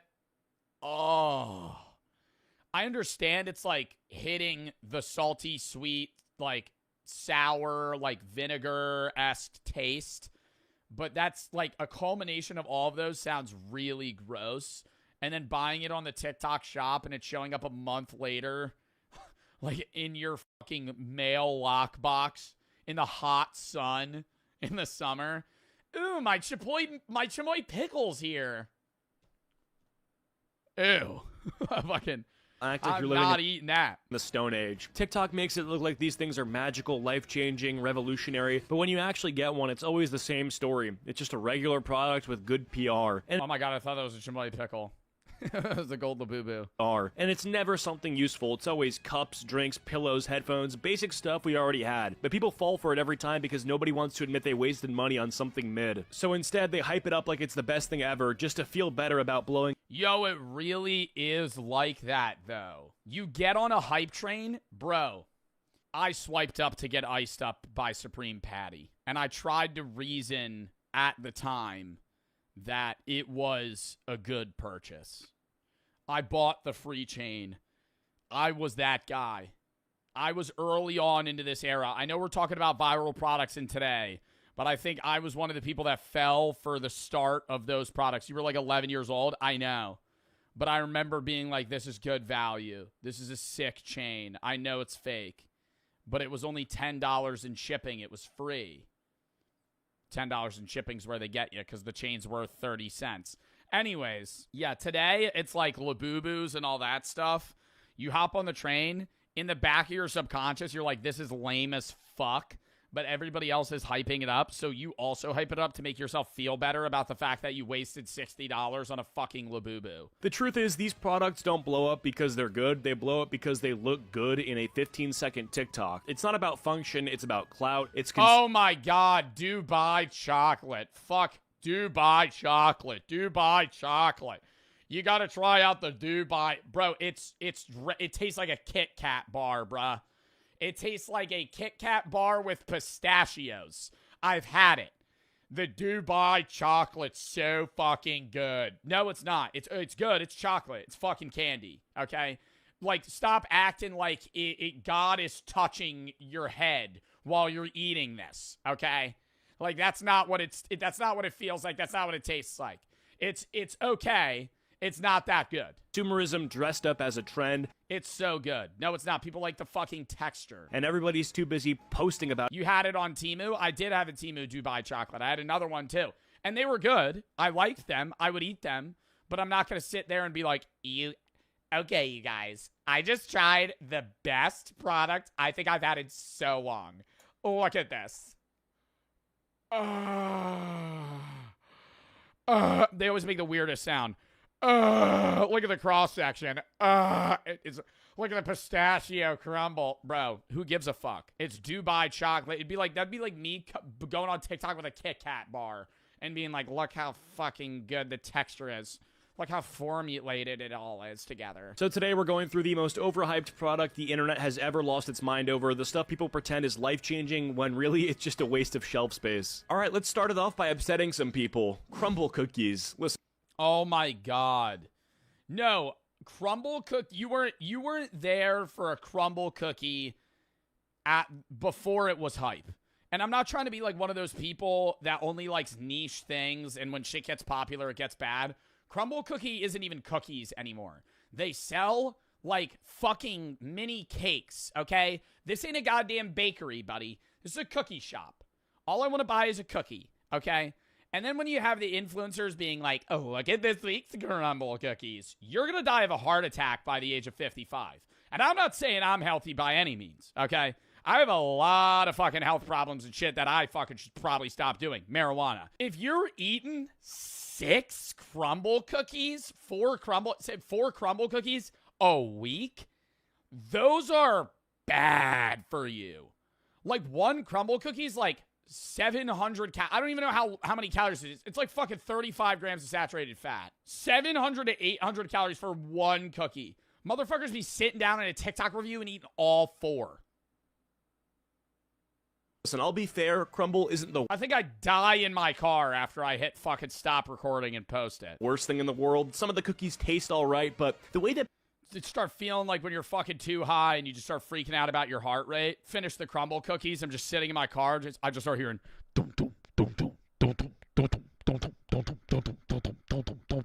I'm like, just sitting there panning. people hype these things up, that's what makes them unbearable. Crumble isn't even about dessert, it's about marketing. Like, what is that? That's not a cookie. The pink box, the weekly flavor drops, the TikTok reviews, it's all designed to make you feel like you're part of an event. When you actually sit down and eat one, you realize pretty quick it's just a cookie. No, they're pretty good. I will say that. They're pretty good fucking cookies. But they're just pretty good fucking cookies. It's literally just a bigger cookie that you could bake at home. They taste like their chocolate chip cookies really good, but it just tastes it tastes like a sea salt cookie. They're undercooked. I like that. I kind of want it to be a little doughy, you know? Like they take it out a little early. It's just a giant over-frosted cookie. And they're heavy. Like, you can't casually eat crumble 2 bites in and you're already tapping out. I could throw 10 of those. I could get down. Now, I would feel so guilty, but that's a crazy statement to say. I could get 10 crumble cookies down, no problem. Maybe not 10. I think chat, how many crumble cookies do you think you could eat in one sitting? The most I've ever eaten in one sitting is 2. And I felt like shit after, I'll say that. I had it was like an anchor in my stomach, but because it's just like dense dough is what it feels like. I think I could eat 4. I think I could eat a set of 4 crumble cookies. The last 1.5 would be bad, though. I think I could truck through 2.5, no problem. Then once I hit around 6 years of clocking in somewhere he didn't want to be. 6 years of watching other guys his age blow up online doing the exact same thing he'd given up on. But more boring. But more boring. Dude, I think 2019, this is just it's obviously a subjective take, but I think the streamers that exist now are objectively more entertaining than the streamers from 2018 to 2022. Bro, most of Twitch in the Fortnite days was just people that were good at video games and had no personality. There were guys that weren't that, but pre-COVID, most of Twitch was just pro gamers. That's it. By the end of it, Case was broke. Burnout. Ninja and Myth, Daquan, they were the first personalities. Tfue, they were the first guys that had more to say than he's cracked. Ludwig blew up in COVID. Ludwig was big in like 2020. Like, I'm saying pre that. I'm saying like 2017 streamers. Like Pokimane and like the 5 other people. Those are like the only people that are like memorable. Oh, Tyler won. Oh, never mind. My point is completely removed. Tyler 1 was the pinnacle of streaming. Oh my God, that guy was so entertaining. He still is so entertaining. Dude, oh my God. Tyler 1 days when he was banned from League, Dolor. Never mind, I'm wrong. There are gems. There are gems, but they're far and few. That's Queso? He was one bad week away from walking into a recruiter's office. That's AI. And signing up for the military. Then his mom stepped in, and she asked him the question that changed everything. Why not take a real shot at Wow, Queso was going to join the military. the whole streaming thing? What's the worst that happens? Now, streaming is one of the most That is him. It's just an older photo. competitive jobs on the planet. And if Dude, I'm going to have the take that I think Queso could just no warm-up bench 315. Like, he just has that fucking barrel build that's just like, he could just go he could just sit down on a bench, hit 315, get up and walk away. If you're like Case, trying to pursue it full time, you need to understand. It's not hard when you weigh 400 pounds. Queso does not weigh 400 pounds. There's levels to this. How tall is Queso? Bro, he probably was like 280. 300. If he's like 6'2", if he's like 6'2", he probably was like 300 pounds. Bro, wait, 400 pounds? I don't think you've ever seen somebody in real life that weighs 400 pounds if you think Queso weighs 400 pounds. Level 1, you can quit your job. Level 2, you're living large. And at level 3, you're the top 1% of the top 1%. Now, there's no direct Sorry, what levels did he just say? levels to this. Level 1, you can quit your job. Level 2, you're living large. And at level 3, you're the top 1% of the top 1%. Now, there's no direct translation from Twitch viewers to money. So for the sake of the example, we're going to say you reach level 1 at around 100 viewers. Once you're there, you can take the leap to streaming full time, which getting there sounds totally reasonable. That's a very fair assumption. I would agree with that. I think it really is an average. Because Twitch viewers is so fluctuative on income off subs, how many cyclical chatters you have, how many hours you're streaming, and how many ads you're running, that like to be able to stream full time, I would say you have to average between 60 and 150. It varies depending on audience. Like you could be a 60 viewer streamer and be full time, but like the average full time streamer that wants to make like 35K annually, you probably need like 120 viewers, and you probably need to stream like 50 hours a week. It's not. Which is more than a 9 to 5, but you're also sitting at a desktop. How convincing 100 people to watch you live is brutal. In the past year, 18.4 million people opened up Twitch and broadcasted live on the platform. I want you to guess how many of them actually made it. Wait. What did he just say? How convincing 100 people to watch you live is brutal. In the past year, 18.4 million people opened up Twitch and broadcasted live on the platform. 18.4 million people streamed in the last year? 18.4 million people opened up Twitch. Wow. 18.4 million people streamed. Not even watched a stream. And broadcasted live on the platform. I want you to guess how many of them actually made it to level 1. Actually made it to level 1. 100K. 18.4. Or did he say 8.4? He said 18.4 million people streamed last year. How many of them have 100 viewers? 100,000. I think there's probably 100,000 streamers that average over 50 viewers. Over 100, maybe 50K? 50K streamers? More? You think there's more than 100,000 streamers on Twitch with over 100 viewers? I don't know, man. There's so many spaces on Twitch. If you just scroll the gaming category, it's just like endless. Seriously, throw a number out there. The answer is 165,000. That's not that far off. I actually lowballed it. 500. Yeah, 165,000 full-time streamers. 36. That's less than 1%. For every person who gets to level 1, there's 100 that don't. Every big streamer you see today spent days, weeks, if not months streaming to an audience of 0. I mean, take Jinxie for example. He streamed to just 5 viewers for a year and a half before he ever made it. 5 viewers? He's grinding! And I'm throwing all of these numbers at you for a reason, because without them, you wouldn't understand how truly insane what happens next is. Okay, so hate to interrupt myself here, but let's say you're like Queso and don't love your day job. Maybe you're not all that interested in streaming.com to start your business today. Day. Queso hit level 1 in the first hour. God, man, it's like a fucking mind virus. You just know when an ad's coming. In the first hour of his first ever stream. And he didn't just get lucky. Hey, yo. Wait, what? Queso averaged 100 viewers in his first stream? Today. Because in like 24 hours, y'all took me from nothing to crazy. You see, Queso hit level 1 in the first hour of his first ever stream. And he didn't just get lucky. Hey, y'all came through deep from the top, man. In the days before he went live for the first time. Oh, was he streaming on TikTok and like posting clips? Because I'm pretty sure he just, like, his first like half year streaming was just 2K, right? He was like big in the 2K space. Queso was already laying the ground. Isn't that weird how like most streamers, there's so many streamers like Aiden Ross and Queso. Who else streamed 2K and got big? Didn't Speed used to be a 2K creator? So many guys streamed 2K and then abandoned that shit. Like, cause fuck 2K. Los, yeah, Neon. There's so many guys. Kai was a YouTuber though. There's so many guys that streamed 2K, got big, and then just dipped because 2K sucks. Groundwork. He spent days filming and editing clips of him playing NBA 2K23. And on September 10th, 2022, he uploaded 22 videos to TikTok.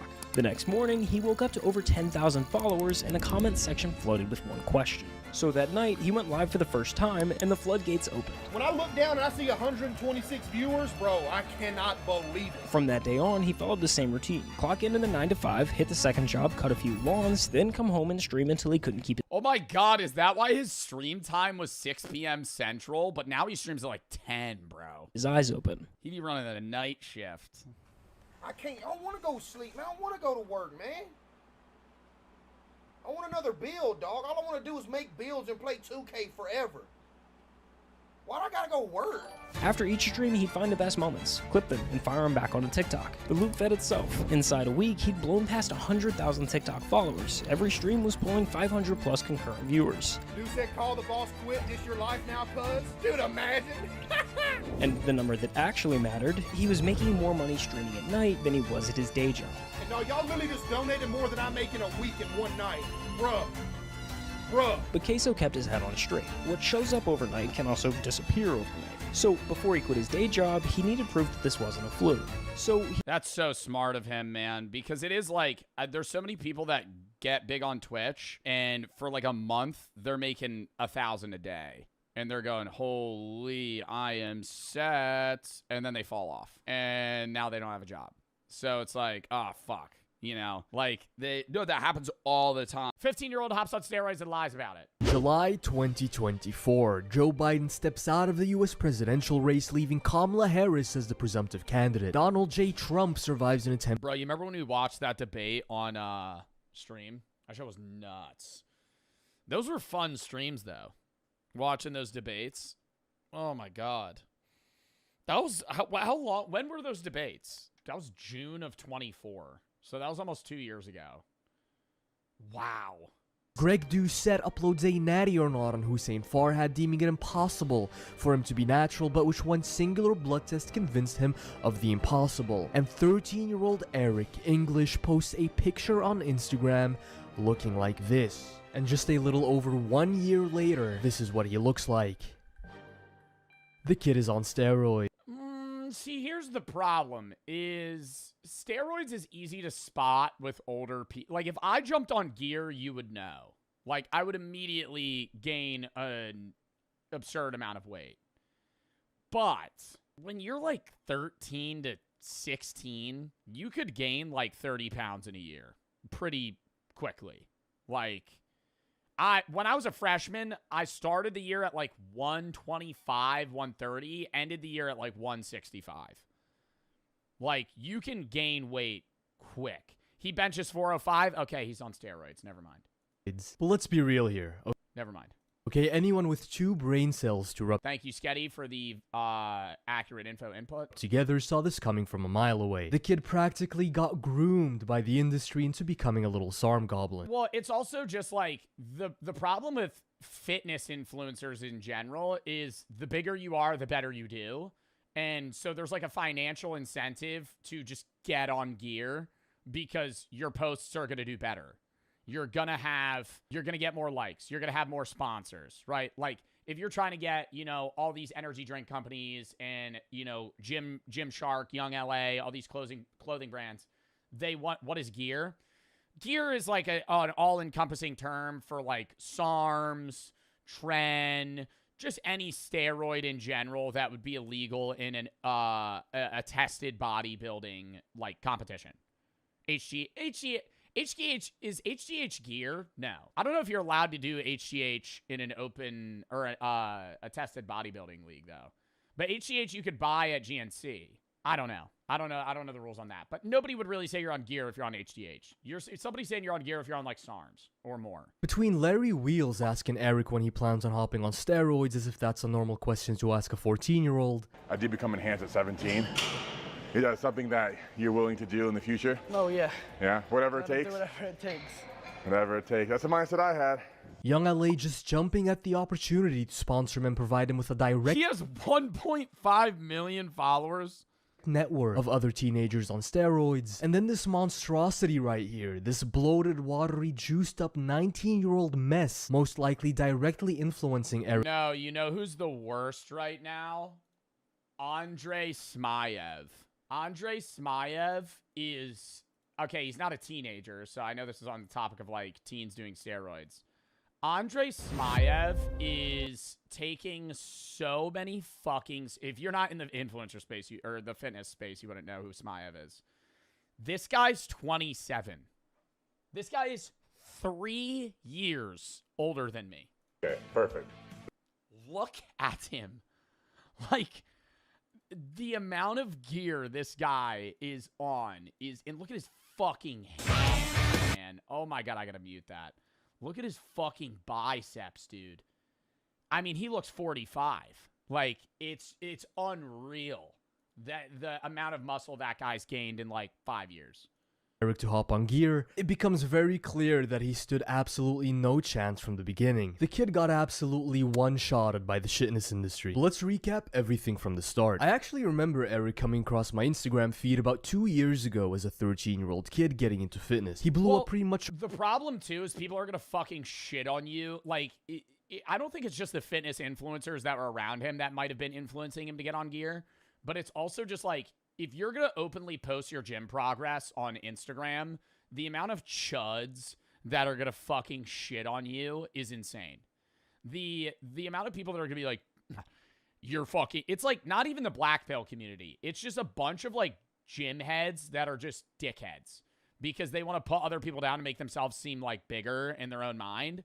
So if you're like, hey, I'm just starting to work out, they're going to be like, yeah, buddy, you have no potential. I could tell by your structure you're not going to be able to put on muscle. Why do steroids make you look older? You lose your hair, you get acne, you're just going to age a bit more. Are you tired of having to transfer money from your Cash App account to be able to spend it at the store? Well, all your problems are now solved with the all-new customizable Cash App debit card. With no monthly charges or minimum balance requirements and exclusive cardholder perks, the Cash App card is the card for you. Not only does the Cash App debit card give you exclusive discounts on things that you get every single day like coffee, food delivery, video games, and more, but also exclusive pre-sale ticket access to some of your favorite artists like Kendrick Lamar, SZA, Sabrina Carpenter, Drake, and more. And for a limited time only, new Cash App customers over the age of 18 can earn $10 if they use code CASH10 in their profile at sign up and send $5 to a friend or more within the first 14 days. And if you're 13 to 17, request a parent or guardian sponsored account, sign up with code CASH10 and get $10 dropped into your account when you order and activate a Cash App card and send $5 or more to a friend within the first 14 days. Terms apply. Thank you to Cash App for sponsoring this video,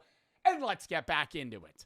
Often that you see a little kid hitting lat spreads and stomach vacuums, and credit where credit's due, okay? The kid looked amazing for a 13-year-old. Yeah, he's got a lot of muscle.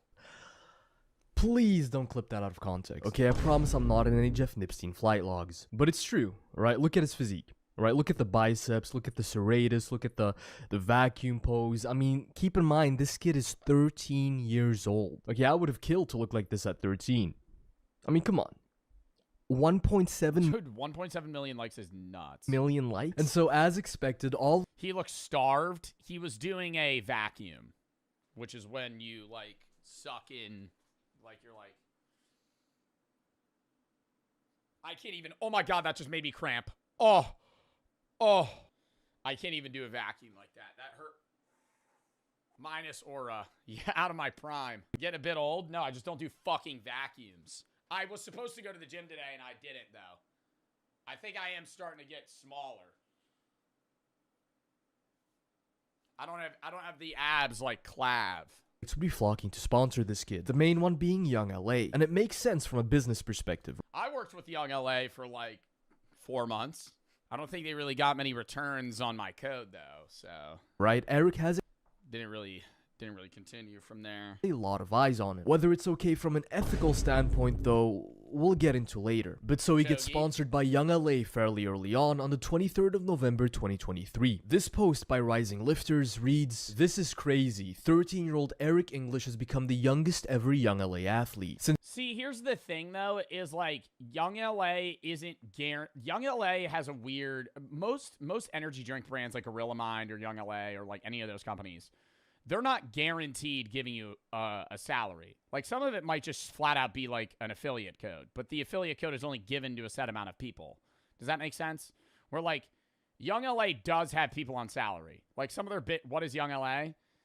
Thought Young LA was close. It is. Young LA is a fitness brand, like Gymshark. I'm just talking about like broad fitness sponsors in general. Like just because you have a code doesn't mean that you didn't get paid. It doesn't mean that you're getting paid monthly. A lot of the time it does. I'm assuming for somebody at his size, in terms of followers, he was probably getting like, maybe like $5K a month or something like that.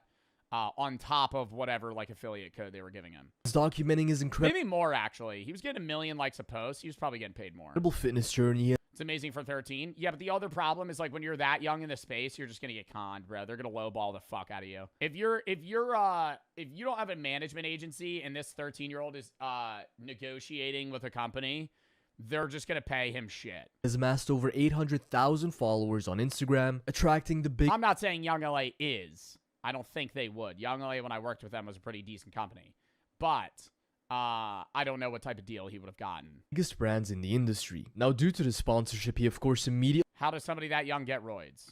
That guy right behind him? Any gym influencer? If you were like really into lifting and you're like when I was 15 going to the gym, I could have just asked around and somebody would have gotten me roids at some point. Because you got to keep in mind, these kids aren't going to Planet Fitness, right? Like they're not working out at some fucking chain gym. They're working out at like not a 24-hour. They're working out at like a 6 a.m. to like 8 p.m. gym, just full of like meatheads. Like there's like half the guys are on roids. Starts collabing with big roided up names in the industry, like Eric Janicki, for example, from HTLT Supplements. He's now fully entered the fitness industrial complex, and there's no way back for him. June 6, 2024, a video of him posing gets 271,000 likes. One day later, June 7th, 2024, he already starts making steroid jokes. August 15th, 2024, he goes to a Young LA event and gets to meet some incredible influences, like self-proclaimed steroid gambling and drug addict Togi. 10 days later, he posts a video of him posing alongside Noel Dizel, and you can tell that Eric is slowly but surely packing on size. Very, very impressive for a 14-year-old. September 18th, 2024, Eric appears to have started a pretty significant bulk and is looking a lot fluffier. He's now wanting to put on as much size as possible. October. He still doesn't look like he's on steroids though. Like, the problem with telling like if this kid's on steroids is really just like what he's lifting. Like I know I was like, oh, when he's benching 405, I'm like, this kid's on roids. Just because he looks like the person that has a build that he could bench maybe like 225 if he was really lifting. Like, there were guys in my high school that were sophomores benching 500, but they were also 320-pound linebackers, right? Like, they were 6'4" and 330. You know, this kid looks 5'7". Like, if you're like 5'7" and you're benching 405, you're like one of the strongest people in your age range ever. October 12th, 2024, Eric goes to the Olympics. For how big you are. Again, gets to meet influencers like Larry Wheels, infamous fake natty Tristan Lee, and Nick the Mutant Walker. Dude, I remember being so jealous of Tristan, because I think Tristan Lee is around my age. I remember being so jealous of Tristan Lee when I was younger.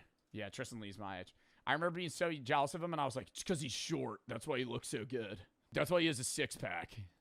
Who's Tristan Lee? Some fitness influencer.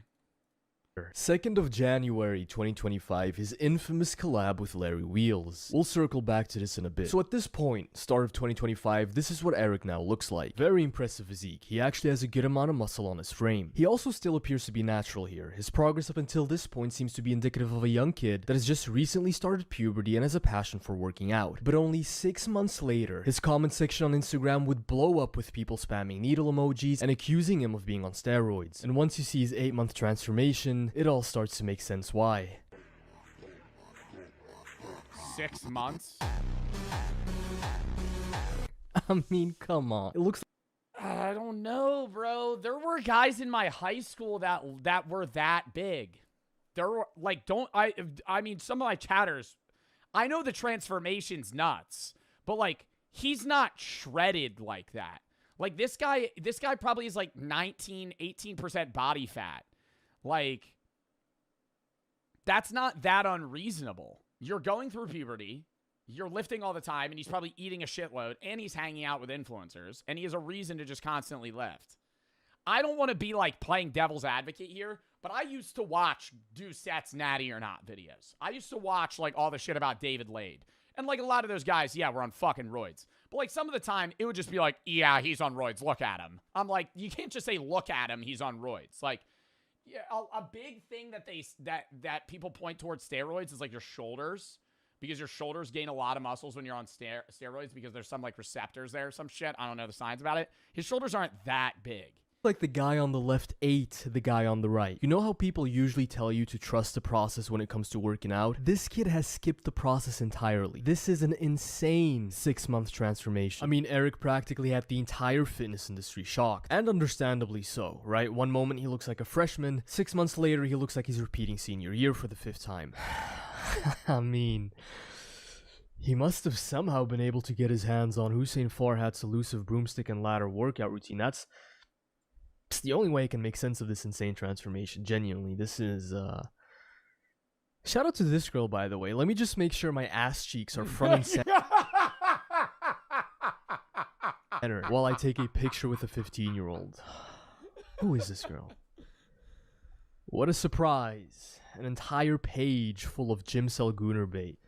If you actively consume this type of content, you're what's wrong with the fitness industry, okay? Just fully contributing towards the degeneration of this industry. Some of you need to be ashamed of yourselves, okay? Genuinely, do better. 1 million likes on this reel. The top comment has over 120,000 likes. I missed a couple chapters. Cut's going to be crazy. A couple of chapters. Look, let's click on a random post, right? This one is from April. Yo, somebody said song name. On God, though. Side note, that's facts.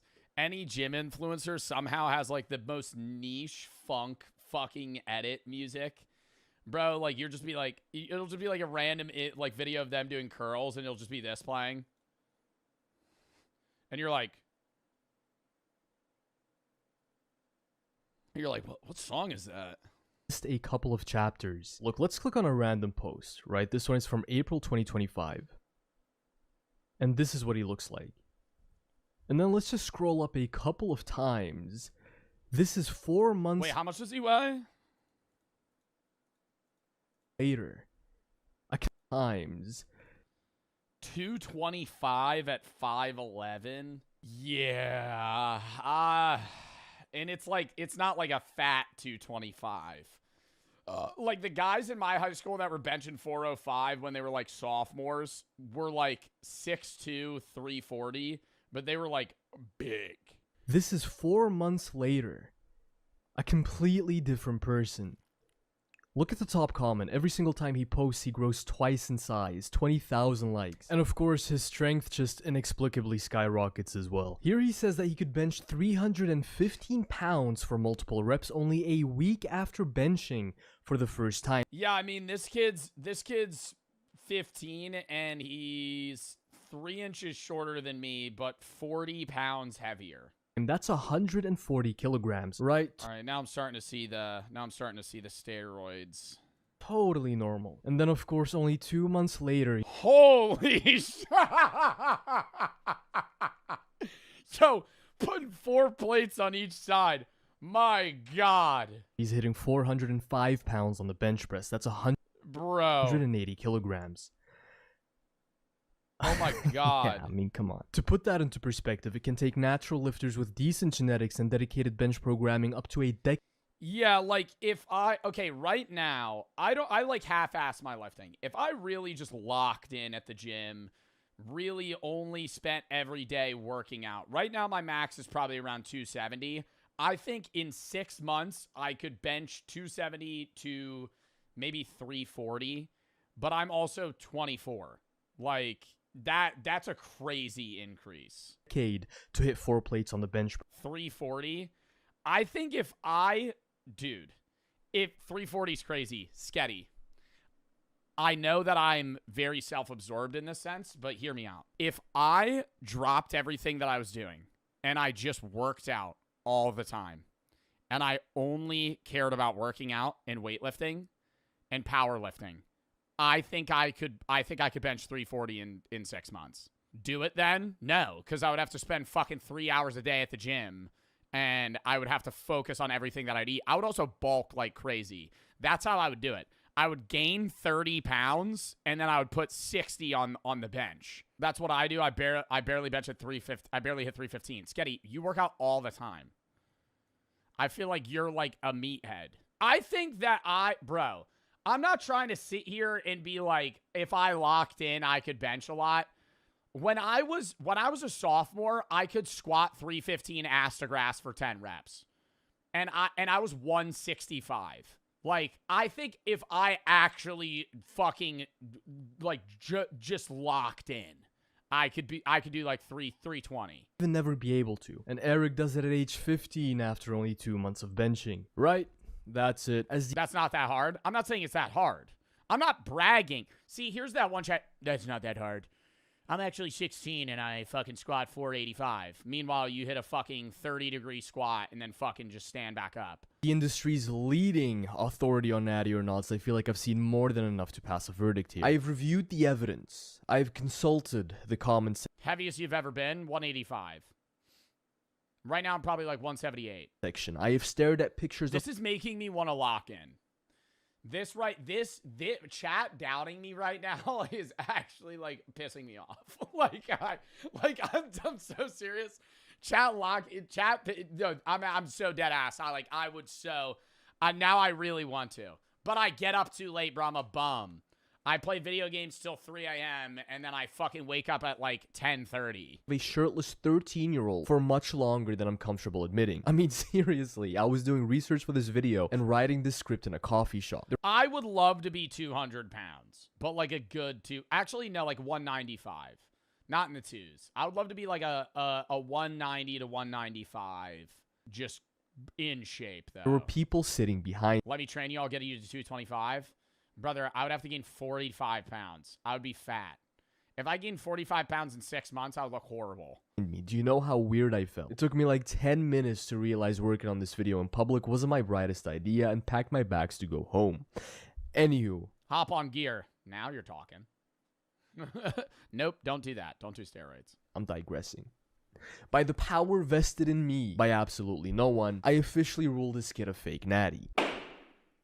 Now, as I said at the start of the video, the writing was already on the walls years ago. Of course, any teenager that suddenly finds social media fame for their physique is going to be at an increased risk of hopping on PEDs due to industry pressure. We've seen this happen countless of times. But what sealed the deal for me, what made me confident that it was only going to be a matter of time before Eric would start sipping on the forbidden Capri Sun, was that Young LA sponsorship. And this speaks to a much bigger problem within the industry, especially regarding Young LA. You see, Young LA, more so I feel like than most of their competitors, seem to be really focused on capturing as much of that teenage lifter market share as possible. And there's inherently nothing wrong with that, right? There's nothing wrong with catering towards this age group. Teenage lifters. Well, yeah, teenage lifters is going to be the highest growing market, and it's your biggest competitor is Gymshark. I mean, Gymshark did this years ago, though. Like, for those of you that remember, Young LA 10 years ago, I don't know if it was a thing, but like, when I was 15, my version of Young LA was Gymshark. Gymshark was the gym brand. especially that was what everybody wanted to wear. It was like they had the coolest stringers and like pants, shorts. online, make up a really big part of this industry. A lot of people, including myself, got into lifting as teenagers. No, the problem lies when you then cede all responsibility in favor of increasing numbers and virality as much as possible, which has led Young LA to repeatedly sponsor some of the most egregious teenage PED cases in the industry. For example, do you guys remember this kid, Logan Dishman, that 17-year-old Young LA athlete who claimed he was natty while benching nearly 1,000 pounds, but then exposed himself?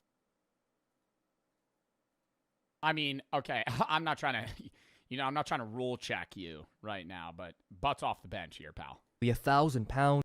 Butts off the bench here, pal. That's not a real 900-pound lift. But then exposed himself. If I put my butt off the bench, I could, no. When he got hospitalized for using a dirty steroid needle. Oh my god. And his heart stopped beating while in the ER, causing him to go on life support. Well, he's still sponsored by Young LA. They didn't issue a single statement, didn't disavow the abuse of PEDs amongst minors. Instead, they kept him on and continued inviting him to their events. They made it very clear that the only thing they care about is how many eyeballs these kids can bring to their brand, which is already bad enough on its own. But then they take someone like Eric English, a young, impressionable 14-year-old, and they fly him out to those same events so he can intermingle with those older teenagers who are openly abusing performance-enhancing drugs, teenagers who Young LA are directly enabling. Do we really think these dudes are not going to rub off on a 14-year-old? And yet this guy, Logan Dishman, does not even appear to be the main influence in Eric's decision to hop on PEDs. No. That honor belongs to another teenager, also sponsored by Young LA, also seemingly introduced to Eric through a Young LA event, who also appears to be throwing everything but the kitchen sink at himself when it comes to PEDs. Meet Gentile Lifts. Probably the most obnoxious fitness influencer you'll see in a very long time. He got his break on the internet by injecting himself with copious amounts of steroids and creating what can only be described as some kind of weird, niche fetish content. No. I'm not joking, okay? How else are you gonna describe this? This back exercise is gonna make you squeal like a pig.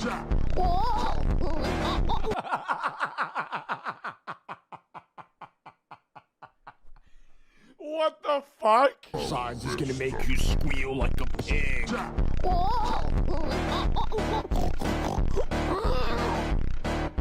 Oink, oink, don't be a little pig. Let's go hit some heavy hammer curls. 70 pounds, she couldn't make it 2 rounds. I bent over like she was last night. She was the opposite of tight. The 115 flew faster than her cream. Back exercise that will make you scream like a monkey. Make sure to get your potassium in. Yeah, seems like a normal, well-adjusted fella. Why are people like, that has to be like rage bait content. To me, you'd think surely nobody actually watches this shit, right? Like, it has to be contained to some weird fringe subgroup of gym cells. Nope. 164,000 likes. The irreparable damage Shizzy has done to the fitness industry truly needs to be studied. Scary 1,000-pound front squats. Okay, no, that's kind of funny though. Like him starting out the video wearing a mask, just red in the face, flexing, screaming in the mic. Just a regular healthy 07 kid. So we first see Eric and Gentile meeting up way before he made his insane transformation and before he even started bulking for the first time. This video right here is from August 2024. As expected, they met up at a Young LA gym, as you can see in the background. They seemingly didn't collab again until right around Eric made his suspicious transformation. But ever since that transformation, it's as if every other reel this guy posts includes Eric in some way, shape, or form. They've gotten very chummy with each other. So right as Eric makes a highly suspicious transformation, he starts hanging out with a teenager that very obviously abuses PEDs. It's not very difficult to see what most likely happened here. Watch the bulk get us massive. Well, the scariest part is like this is gonna fuck up their hormones. Like if they ever get off gear and they've been on gear since they were like 15, they're gonna have to be on basically hormone replacement therapy for the rest of their life. Like they're not, yeah, you're not gonna naturally create testosterone as a male if you're on steroids, like say 14 to 28, and he gets off when he's like 29. Like he's gonna be on test, not like steroid test, but he's gonna be on test for the rest of his life. sure to eat. Just why? Why would you want to look like this? I Unless you're sketty, of course. Yeah, unless you're sketty, because your mind and your body are a temple. understand Eric is bulking with the intention to cut, but this guy Gentile has looked like this for years. Just grotesque. And that steroid moon face is not doing Eric any favors. Even though he's a handsome young man, all that water weight and redness has him looking like... Okay, I'm not gonna say that. That's mean. Fuck it, I'm gonna say it. Looking like John Pork. The bulk is real. He went from, hello, my name is Eric English, to, I'm Eric. Give me another burger. He added over 100 pounds to his bench in just 4 months. All Okay, yeah, 100 pounds to a bench in 4 months is nuts. because of the bulk. POV, you showed your boy 100 pounds at the bench in 4 months. And that's starting at 305 to 405. And y'all are saying I'm crazy. Well, he's also on steroids. But I'm saying I would go from like 270 to 340, which would be a 70 increase. how to in bulk. 6 This being months. obvious code for you showed your boy how to run a cycle. Okay, this is this guy's entire thing. Gentile's entire brand is just rage baiting everybody by consistently claiming he's One day natural Joe's to gonna farm and find game. my TikTok and I'm gonna feel embarrassed. Sketty lifts, probably. Oh yeah, this is sketty. Low genuinely a smooth 3 seconds away from blasting gear, getting famous, and claiming natty / vegan. I think that's the move. You'd be like the new David Lade. You'd be like, oh no, I'm not on gear. Engagement. And this is just another instance of that, passing off Eric's obvious PED use as quote-unquote just a bulk. Take a look at this comment I found in a Reddit thread about Gentile lifts. I couldn't directly verify these claims myself, so do take them with a pinch of salt, but nonetheless I figured they were worth mentioning. This commenter basically wrote that Gentile got exposed with some other guys including Logan Dishman for being in a quote-unquote we are kids and take PEDs group. He then also claims that there was early footage of Gentile in 2023 that was leaked where he said that he had been on a cycle for a while and I was gonna claim natty for jokes and sponsors. I gotta say, it does all sound very in character for these two meatheads. These are the influences in Eric's life. This is why I say that it should have come to no surprise to anyone that was paying attention that Eric would eventually hop on PEDs. This is what Young LA is But I just don't understand the reason to lie about being on steroids, because the majority of these brands will still sponsor you if you're on steroids. They don't care, right? Like if you're a gymfluencer and you're on roids, like you are, that doesn't mean you're not going to get sponsored by fucking protein companies and shit like that. They don't give a fuck, right? Because they still sponsor open bodybuilders. They sponsor IFBB pros, and IFBB pros are all on roids. It's just, maybe they don't talk about it, but it's like he's a child. Yeah, but I'm saying the guys that are like 19, 20. Why are they saying it has to be just for clicks. I'm not talking about Eric right now. I'm talking about these guys that are like 19, 20, 25. Like, why are they saying they're not on roids? Just say you're on roids. Who cares, right? Like Noel Diesel, I follow him, or Diesel, however you say his name. He's on roids. He says he's on roids, right? And which I respect. Like, if you're I don't care if you're a gymfluencer on roids. Just say you're on steroids, right? In this case, I don't think this kid should be taking steroids because he's fucking 15 and it's gonna ruin his body. But okay, it should speak to how cooked this industry is. And then you get worried, man. Like, dude, like then you get into the fear that these guys will die when they're like 30. Can't even expect the amount of gym influencers that have heart attacks when they're young. Bare minimum level of responsibility from one of the largest brands in the space. You know, it's not like we're asking them to build schools in Africa or send humanitarian aid to war zones. Just maybe don't enable steroid use amongst minors. You know, maybe don't sponsor and promote 17-year-olds that take steroids, lie about it, and then get hospitalized due to them. Maybe don't introduce impressionable 14-year-olds to a climate riddled with PED use. Corrupting the youth just to sell a couple of extra t-shirts is truly an interesting business model, I gotta say. The devil's advocate response here is they're gonna do it either way, because they look up to these guys, even if you're not putting them on in a physical sense where like Eric's gonna meet the Trend twins, he's still gonna watch them. And so they're still just going to take the steroid. But hey, Batman merch, right everyone? I get to feel like Bruce Wayne on my Demon Winter arc, fueled by weird cuck fantasies. And to be truthful, as much as I like to point a finger at Young LA, they are simply Noel's on the boat with them? Yeah, because Noel's a Young LA influencer. symptom of a much broader problem. The reason why they enable this stuff is because there's no downside for them in doing so. Because teenage PED use as a whole... And I don't think, for the people that he's like, oh, Noel's on the boat with them, Noel doesn't promote steroid usage to Eric. I guarantee you he doesn't, because he openly says on his videos, like, I'm on steroids. That doesn't mean you should take them. Has just become way too normalized in this industry. It's why Larry Wheels asks a 14-year-old if he has any plans of hopping on steroids in the future, as if that's a normal thing to do, and why he receives almost no backlash for doing so. I did become enhanced at 17. Is that something that you're willing to do in the future? Oh, yeah. Yeah, whatever it takes? Do whatever it takes. Whatever it takes. That's the mindset I had. That's the mindset I had. Larry Wheels is so dumb, bro.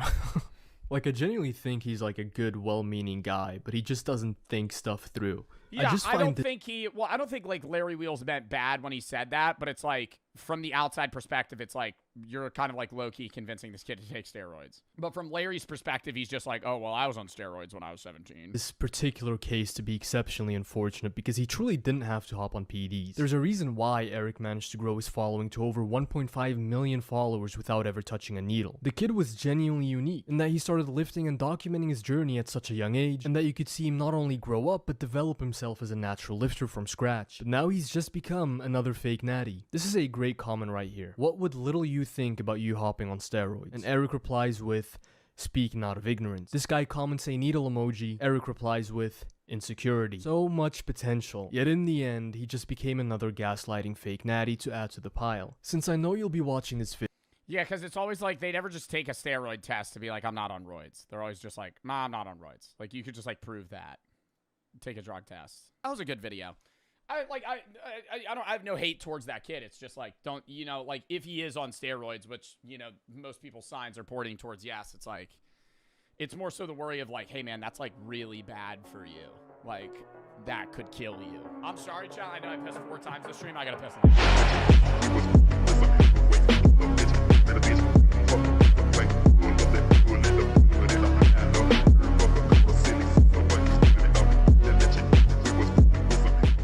Disturbing fraternity hazing exposed by cops. Does anyone want to be forthcoming on what's going on? Anyone? Why is Brett hitting a T-pose back there? I feel like this is very uncanny. This feels like an AI backrooms video. Like, they're all just, like, standing in a wet basement shirtless. Anyone want to be forthcoming on what's going on? It's pitch black with a speaker. Anyone? Can somebody explain this video? Fraternities, I'm assuming in the whole world, but this is a U.S. fraternity at least. I only know about U.S. frats. U.S. frats are for men, sororities are for women. Frats haze their pledges. Pledges are people that have dedicated their choice to the frat, but they're no longer a member. They're not a member of the frat yet, right? So if you pledge to a frat, you're like Teak. You're basically saying, I am choosing to be a part of this frat. I want to join. And then you're going through like a hazing process because you're rushing this frat. And it's basically where the people that are, you know, older in the frat that are, you know, initiated members and have been past the initiation or the hazing are now doing that on you. Sometimes it's very simple things like, you know, making fun of you. Bullying, effectively. Sometimes it's like bullying you. Sometimes it's making you drink a lot. Sometimes it's making you do drugs. Sometimes it's making you strip naked and walk in a circle while you hold the guy's dick in front of you and walk in a circle. There have been people that have died from hazing, and so the U.S. has a much more strict rule set for frats. Frats have gotten kicked off campuses for doing crazy things where they've, you know, killed people within their frat. There was a recent case, I think it was in Pennsylvania, where they made a guy drink like a 5th of vodka or something, and he was unconscious on the couch for like hours. Nobody helped him. And then he died. So yeah, it can get pretty bad. Most frats are not taking it to that extent. Like that, I don't want you to think that the average fraternity is doing that to its pledges. But this is one where they're probably right now. I don't know what they're doing. They look wet and shirtless. I don't know what was next. I don't know what they were doing. Were you in a frat? I was never in a frat. I had gone to frat parties, but I never joined one. Did you ever want to join one? Hell no. Because of this.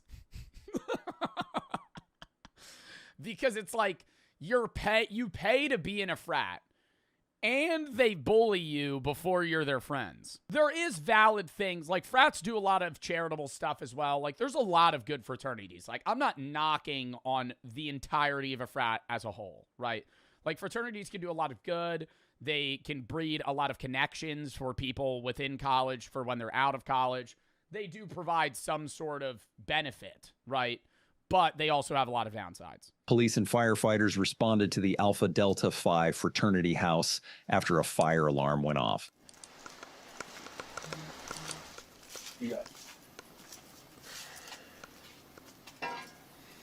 Fire alarm went off. They didn't call and say that it wasn't an emergency. Oh, so this is just like a coincidence that they're going to stumble in here? Pretty good, how are you? Good. Joe, they are all thinking, do not go in the basement. Do not go in the basement. Guaranteed right now. This guy with the backwards hat is like, how do we keep them out of opening the basement door?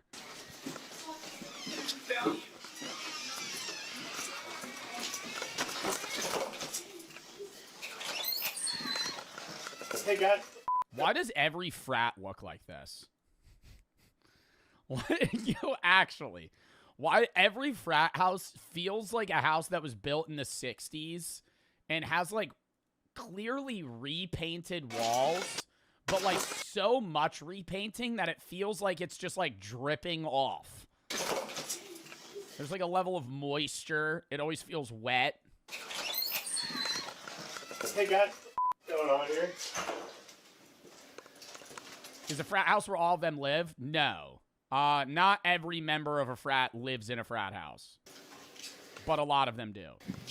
What's going on? While downstairs checking the fire alarm, officers stumble upon a fraternity hazing situation. Dude, imagine being a firefighter in full gear, thinking that a house is on fire and you stumble downstairs to like 30 half-naked men in a basement. I would be befuddled. Sam Hills. Yeah, I'll definitely need 133 here. This is the alarm here. All right, who's in charge?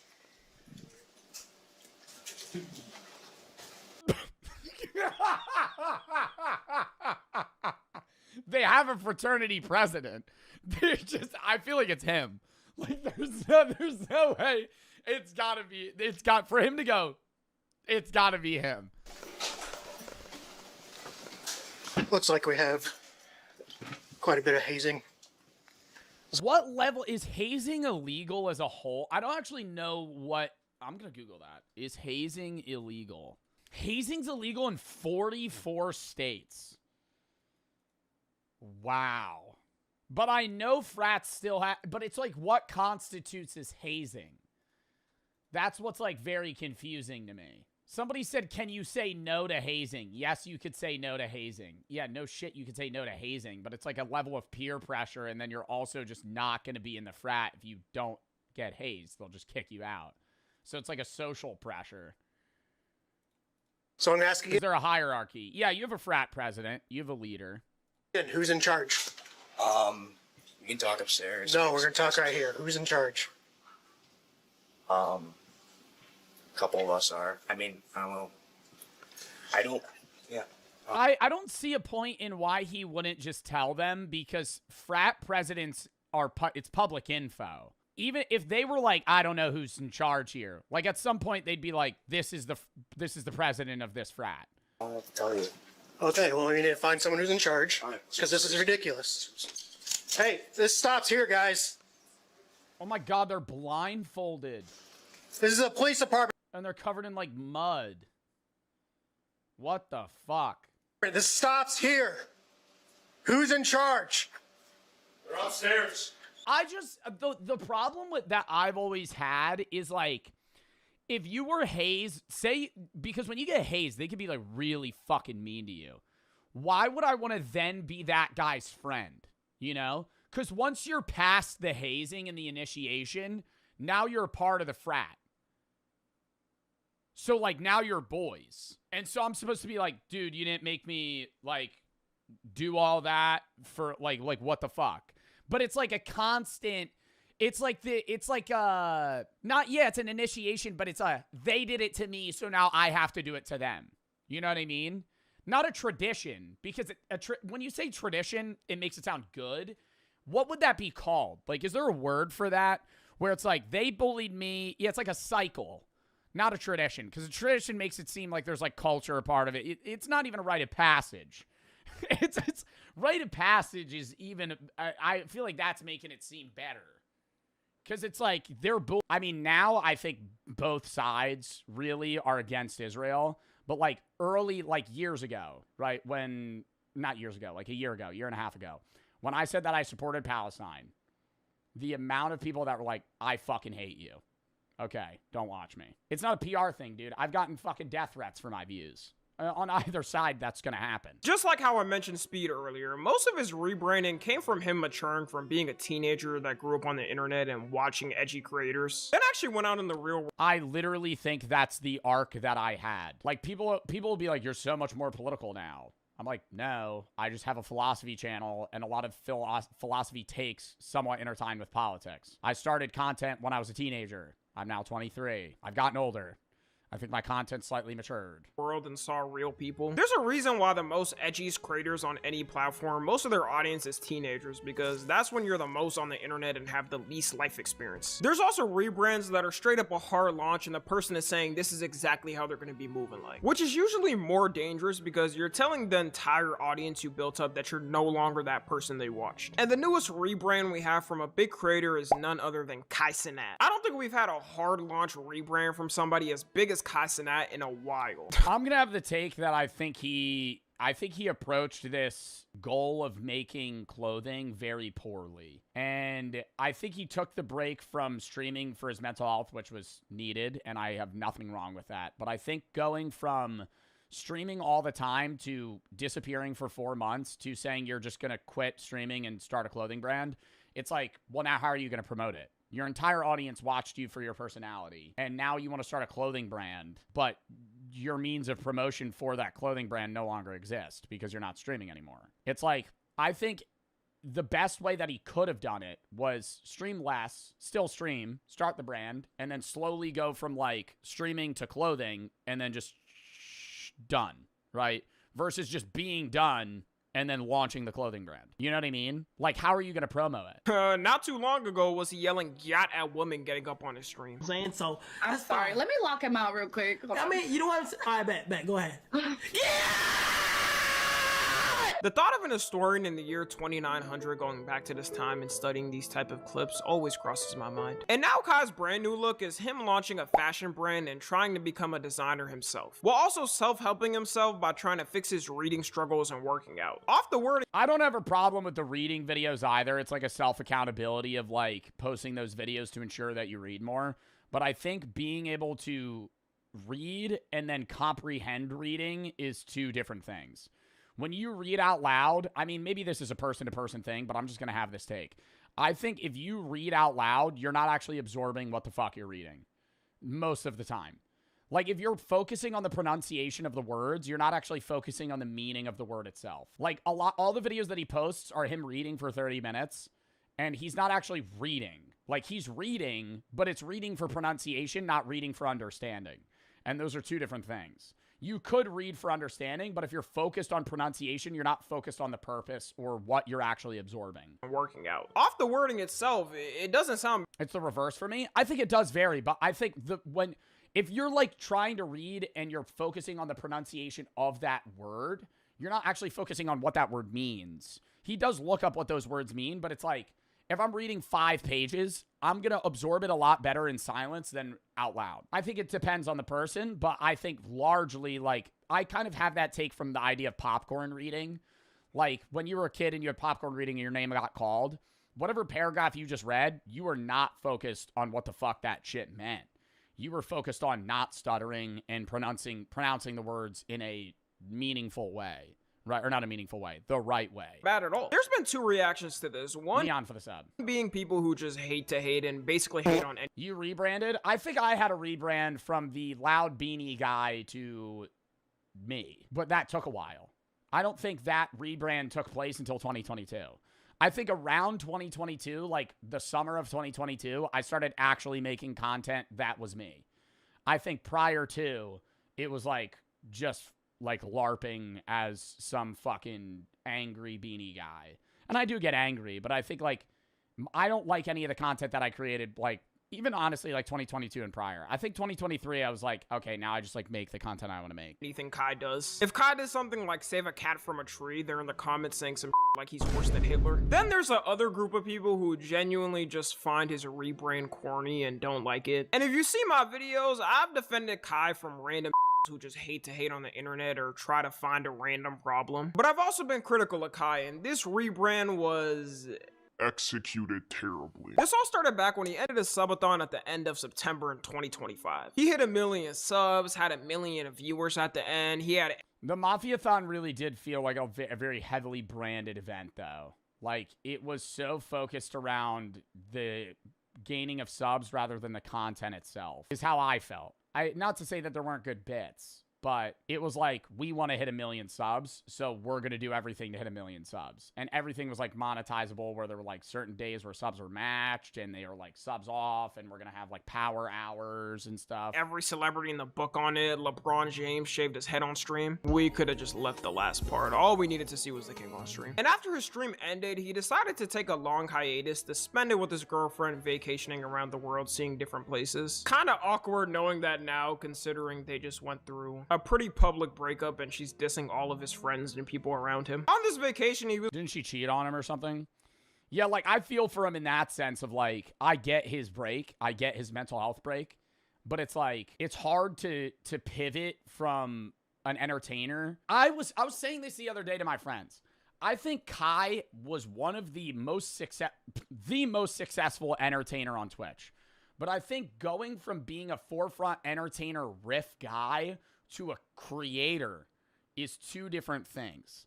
Like, I'm not a creator. I know everybody is like, oh, you're a content creator, and that's the terminology used. I'm not a creator. Creators are like Ted Nivison or fucking Casey Neistat or like the guy, like, bro, even like Tommy NFG is like a creator. Like, people that make shit. I riff, right? Most streamers riff. And Jack Pembroke, creator. It's hard to go from that to like something where you're behind the scenes making this shit hands-on. Like, they're two different realms, man. Like, streaming is such a different ball game from content creation. And content creation, it is content creation, but not in the way that I'm trying to describe it. Streaming is so different from raw content creation, and that's even so different from like directing behind the scenes work, right? Like, I'm good at on-the-spot stuff. I'm not good at, like, planned-out shit. I'm good at scheduling. That's even different. I was probably trying to think of how he would even come back and be able to top what he just did. Like, if I was in Kai's position, I'm gonna be honest, I wouldn't know what the to do. I broke a record that probably won't be beaten or like— Retire! That's, like, if he wants to keep— So, I think he wants to make that fucking clothing, right? And it's like, that's a passion of his. Go for it, right? But if it's like, if we're pivoting to like, I want this to be like a successful brand, then he has to kind of also like stream on that side.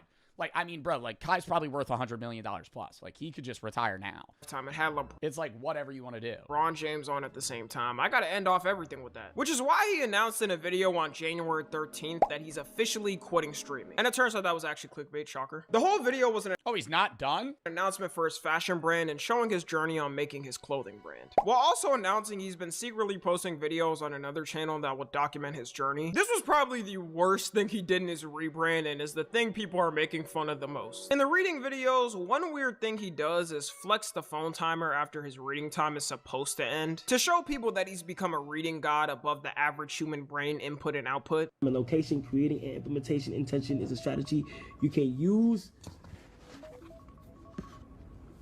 You can pair a new habit with a specific time and location. The implementation intention formula is I will behavior and time and location. Habit stacking is a— You see what I mean, though? The way he's reading the words is about pronunciation rather than, like, understanding. And if that's the goal, I don't know, man. That's just like the way that like the sentences is not being read in the flow of a sentence. It's being read in like a way of pronunciation. Time and location. Habit stacking is a strategy you can use. The ability of ending the emotional pain, which can open the door for you. Ladies and gentlemen, it's been 30 minutes. Implementation intention is a strategy that you can use. If you already want a 40v1. Like, alright, man, we get it. You now have reached the same reading comprehension as Shakespeare. If he didn't put this timer bit into the reading videos, it wouldn't have received even close to the amount of hate it's getting. In the comments of all the vids, people are basically clowning him, saying he's trying too hard to be performative with it, and also are saying he's reading but not actually comprehending what it's. That's just the take I have. I have no problem with him posting these videos. I think like having a fitness journey or a reading journey or whatever it is for like, you know, making yourself want to motivate, like self-accountability, like that's good. Saying something that could have made it better is if he showed some notes that he was writing down while reading the book. Yeah, like trying to like understand, like when I have such a lack of motivation for reading, and I really want to read more for philosophy because I love philosophy. I love my philosophy channel. I love making those videos, but it's like when I read, I dead ass take notes on a Google Doc. Like, when I made that Marcus Aurelius video about meditations, that shit took me like 6 months to get through that book. But I would take notes when I would read it. To show that he was actually retaining the information and keeping what the book's actually saying in his head. Unironic. And even then, it's like, you gotta take notes and go back to them because, like, you could read something, understand it, and then forget about it. You know? Like, you could be like, oh, I get that. And then the next day, I could be like, what'd you read about? And the average human's gonna be like, I probably couldn't tell you. Middle school teachers got one up on that. They was right on that because you do not retain shit after reading a book for the first time. But that time, hell no, dude. You could read a chapter and then 6 hours later forget every single fucking sentence you read. Everything was gonna cook him either way. He's got to put that one in the closet. Overall, it is good he's actually taking initiative to improve himself though. And there's clips too where he doesn't understand a word, so he searches up what it means on camera. Where people are clowning him for not knowing a word's meaning, which I find which is that's fucking weird. I think he gets hate because he's so big and like anybody in that space that's large and trying to do something that's new, people are gonna fucking shit on you for. But yeah, like he looked up like spontaneity and people flamed him for it. I'm like, bro, who cares? So weird. People will always say like that demotivates motherfuckers to want to learn how to read and want to learn what words mean because you get flamed if you don't know what something is. Like, it's very commendable to admit that you don't understand something. It's very commendable to admit that you don't get something because so many people get ingrained in their beliefs and they refuse to admit when they're wrong. And, like, everybody does this. I do this, right? Where if, like, somebody proves you wrong, you don't even actually go, like, you never concede that loss because that's showing, like, weakness. So instead, people double down and get more fucking locked in and drilled into their fucking beliefs, even though they actually were just proven that they're wrong.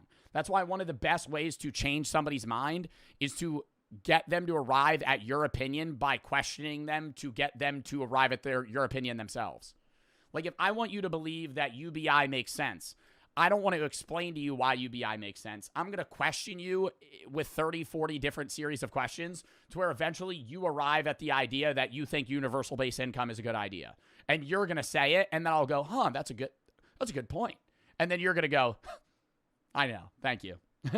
And in reality, I was the guy that made you fucking think of that, right? Because I asked you the million questions to do that, but you're the one that said it. So because you said it, now you believe it, right? But if you tell a motherfucker, no, you're wrong, this is why you're wrong, and here's what's right, they'll never believe that. And it's the same thing with me. People do that to me. I'll be like, fuck you. No, I'm right, right? Like, that's how you change somebody's mind. Is by getting like motivational interviewing, like questioning them to arrive at your opinion. Prove yourself by reading books or going to the gym or learning whatever habit. And when you showcase yourself trying to improve yourself, they just clown you. But it's so easy to just dunk on a motherfucker, you know? It makes you feel better to dunk on a motherfucker and be like, no, you're stupid. Here's why. Even though you know, everybody knows that's not going to change their mind, right? Because you're going to try and humiliate them and then they're going to fucking feel like shit about themselves. They're going to be like, fuck you. And then now you're more distanced from each other. 2026 and can't even be curious about. You do that? I know I do that. It's bad I do that. About something without getting the sped allegations. Meanwhile, those same people are. Because I love the idea of being like, no, you're a dumbass, here's why. People do it to me too. Fat chuds on the internet that do nothing but comment on people all all day. And we kind of do need more people reading, at least in America, because the amount of people's reading comprehension has gone down is atrocious. I know this as a creator because I'll say something, a person won't even finish the video or just pause on that part, then go in the comment section writing a whole paragraph explaining why they hate me and how my take is wrong. Half the population reads at a 6th grade level here. We gotta start doing reading clubs again. I'm glad to be in the group of Gen Z kids that got out school right when AI was about to hit. Because if I was in school right now, I'll let y'all know, I would be a couple of octaves dumber than I already am. Then there's the fashion pivot. On that same channel, he's posting videos of him learning how to make clothes for his fashion brand, which doesn't have as much hate as the reading, but it's more of the way he presents it, I would say. His fashion brand is called Vivette, and one way he's advertising it is with his own journal. The journal having designs and sketches of what he wants in it. And the way he's talking about this journal and flexing it, you would think he's writing some new verses for the Bible. Even on the Vivette website, the only way you can see the journal is if you sign up and join the waitlist. So it's clear the journal is the main marketing tactic he has for his whole fashion brand, which isn't an uncommon thing. Every fashion designer has their own type of documentation of the process of making a product. Kanye is somebody who did this a lot and showed off his sketches. It's confusing on Kanye's why did it just get silent? Vision for it, because in different videos he's saying so many things about what it's supposed to be, and he's changing the camera quality on the videos to make it look more like a documentary, which is now being called the performative quality. The funniest one has gotta be your boy for the sub. Him recording himself writing in his journal on a 3DS, which got deleted.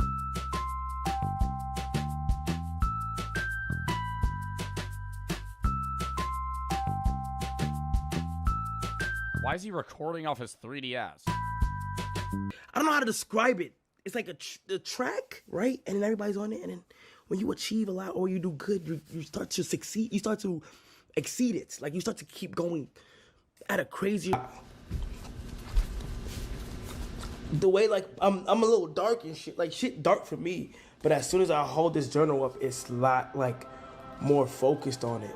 That journal better have the cure to cancer the way he's showing it. Crazy thing is, even if the journal does have good designs and people want to buy it, the videos have cooked anything associated to it. People will just look back at the videos and start dying laughing. There was absolutely zero need to record this video on a 3DS. I feel like even he looked back at this and said, alright, I'm doing too much. While people were memeing the whole thing, it also opened the floodgates of old clips showing COD trying to fit in with certain things, where you can't put it any other way. He's just saying some shit to be performative for the camera. Yo, if you could describe your outfit with a song, what would it be?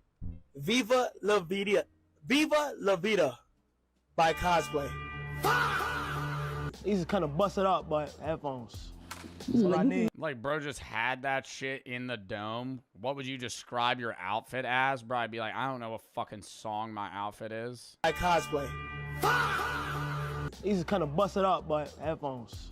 That's what I need. do not use those. You do not use those. Yeah, bro does not use corded earbuds in the Big 26. Why you capping this? He just not using those. No. Yeah, he do. Look. These are the 16, 15 iPhones. Thank you. These don't work.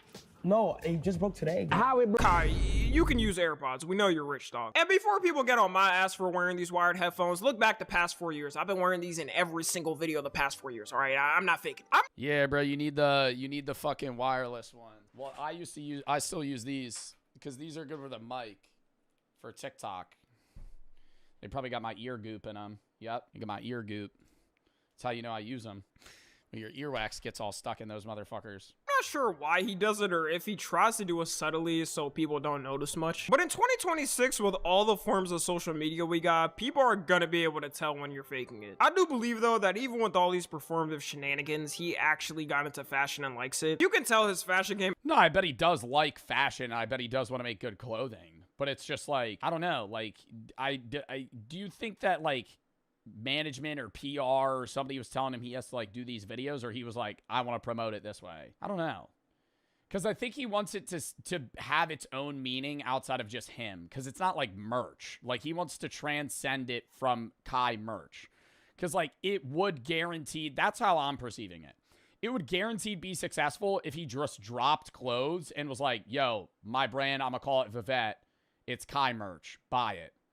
But like he wants it to be its own standalone thing. It's changed a lot in the past couple of years. And I'm sure people will say that this whole thing is fake or a grift because it happened so soon. That can happen to anyone with anything though. Sometimes you get into something and like it so much a lot in a short period of time. You want to start trying it yourself or going out into that industry. The way he's advertising it though is way too performative. There's clips of him walking around with the journal in Paris Fashion Week. And it looked like he was protecting an ancient scripture that had burned down what vaporized half of humanity's information.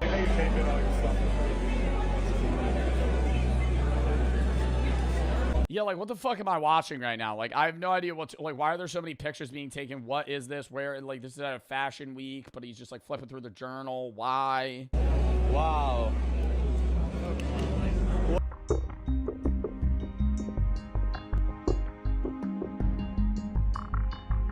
Before I saw these clips, honestly, I didn't understand why people were saying the rebrand is performative. And as soon as I saw these clips, I understood why. Whoever told him on his team that this will look tough gotta be fired. Other fashion designers there were probably looking confused as hell. This isn't to say that Kai's clothing brand is gonna come out and look trash or ugly, but it's more of the marketing tactic and how it was done. In fact, I think a lot of the people hating saying the clothes are gonna look ass would start wearing it if all of a sudden people actually like it and start wearing it out. One thing Kai's gonna mainly struggle within the fashion industry is trying to have this new persona while his old clips still being mega viral and out there, which is why I said at the yeah, like he hard pivoted from like this extremely extroverted loud guy to like a quiet genius that makes fashion, you know, like it's a very big pivot. It's better when a transformation naturally happens on its own and isn't a hard pivot, because not only is he gonna get low broed by the fashion elites there and they'll just see him as the streamer guy, also it's the clips and what type of streamer he was, doing a bunch of goofy stuff for stream. It's way easier for you to be a small content creator and have collabs with bigger content creators because content creators are usually more genuine, which can lead to you blowing up and having your own career. The fashion industry is just like the music industry. It's cutthroat. They'll tell you if your shit is ass, or a company will deny making the clothes because they don't think it will sell well. And people memeing this whole thing is definitely not helping potential fashion collaborators take it more serious. The whole jump into it was very fast though. It was only 3.5 months he was gone before doing this whole change. I feel like minimum you need a year for something like this. I guess for now we're gonna have to wait and see how it goes. And was he mentioning it before? Like before the Mafiathon 3, was he like, I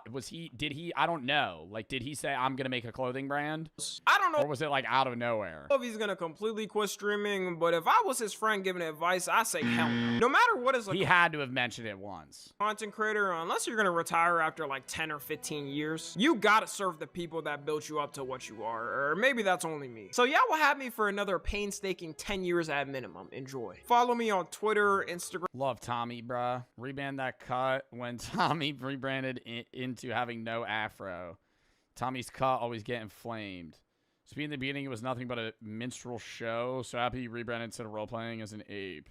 My God. Speed's rebrand was crazy witness in real time, bro. Went from tweaking his mom's base and becoming mayor of Peru for 1 hour. He got a lot more serious. And I think that was just his personality changing, though. I mean, dude, Speed blew up as a fucking high schooler. And then now he's like, what, like 22 or some shit? 21, something? How old is Speed? Yeah, 21. Kai's a good example of somebody getting famous and rich but not really doing anything, and then he thinks he can become anything because of it. Kind of like when YouTubers would try to become musicians. I wouldn't even say YouTubers becoming musicians. I would say TikTokers becoming musicians. But I don't think he got rich and famous by not really doing anything. I think he was a really good streamer for the space that he had. But like, or has. But it's just such a pivot, man. Like, I make merch. But going merch and a clothing brand are two different fucking things, man. Like, getting into clothes and fashion is just an entirely different space. It's picking up another career. Yes, they're both in the social space because you have to promote them by marketing. But, like, that'd be like deadass me running a social media business, which is basically what I do, and then being like, all right, I'm gonna open a restaurant. I don't know the first thing about managing workers or having a meal or quality assurance of food or the marketing of food. It's like the best advice I got, which is a little dampening, right? But the best advice I got was from my accountant. He said, I was like, I don't know what I want to do, like when I'm done social media. He's like, Stick with what you know, man. Stick with what you know. You could stay in the marketing space, do behind the scenes shit, right? I could get into management of my own with ad companies and agencies, or like, managing creators. But like, if you step out of that space, you're basically repaving your way, right? Like, if you dip from, like, if I know how to stream and I know the marketing space and I understand all of that stuff, and then I step out of that and I'm like, I want to open a bar. Just because you got the money don't mean you're going to have the success, right? Just because you've had success somewhere else doesn't mean you're going to achieve that same success elsewhere. It means you have and have proven the ability to succeed, but that doesn't mean that that next mission is going to be what's going to be for you, right? Obviously, you're going to have a better start, but I don't know. It's like, that's why I've always said, when I'm done, bro, like, I would love to retire from, like, social media in that sense. I would do behind the scenes shit. I would love to even just, like, work at a fucking animal shelter or do some shit where it's like, you're not restarting a business, bro, because growing a business and growing a brand is so painstakingly long and annoying to do, right? Like, it's not just as simple as going, oh yeah, all right, well, I was successful here, well, I could just probably throw money at this and it'll work. It's hard to do.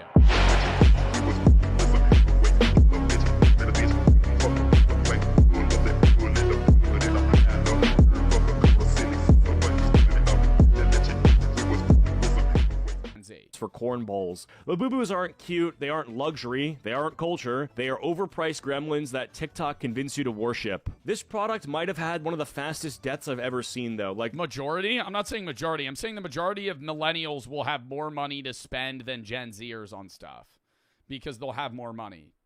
the hype died so fast on these. For a month straight, they were everywhere. Blind boxes were sold out instantly. Resellers were charging crazy money for them. People were clipping them to their bags like trophies. But just as fast as it blew up, it vanished. Nobody cares anymore. You don't see the posts. You don't see the lines outside Pop Mart. And those rare ones that people spent hundreds on, they are collecting dust on the shelves. It's the same life cycle as almost every overhyped product. They skyrocket because TikTok and then crash the second the next shiny thing comes out. Labubu went from the Grail collectible to a random plushie in record time. Now let's talk about Prime. We got Prime. Dude, Prime was so popular with like active promotion. Prime in the media space is dying off for sure. I feel like it's just, do you guys buy Prime? Like, be real. Nobody's gonna make fun of you. Do you buy Prime? Do you actively buy Prime? No. Like, it's, I not even that, like, oh, I'm buying Gatorade, right? Like, I'm not buying a competitor of Prime either. I'm just not buying energy hydration drinks.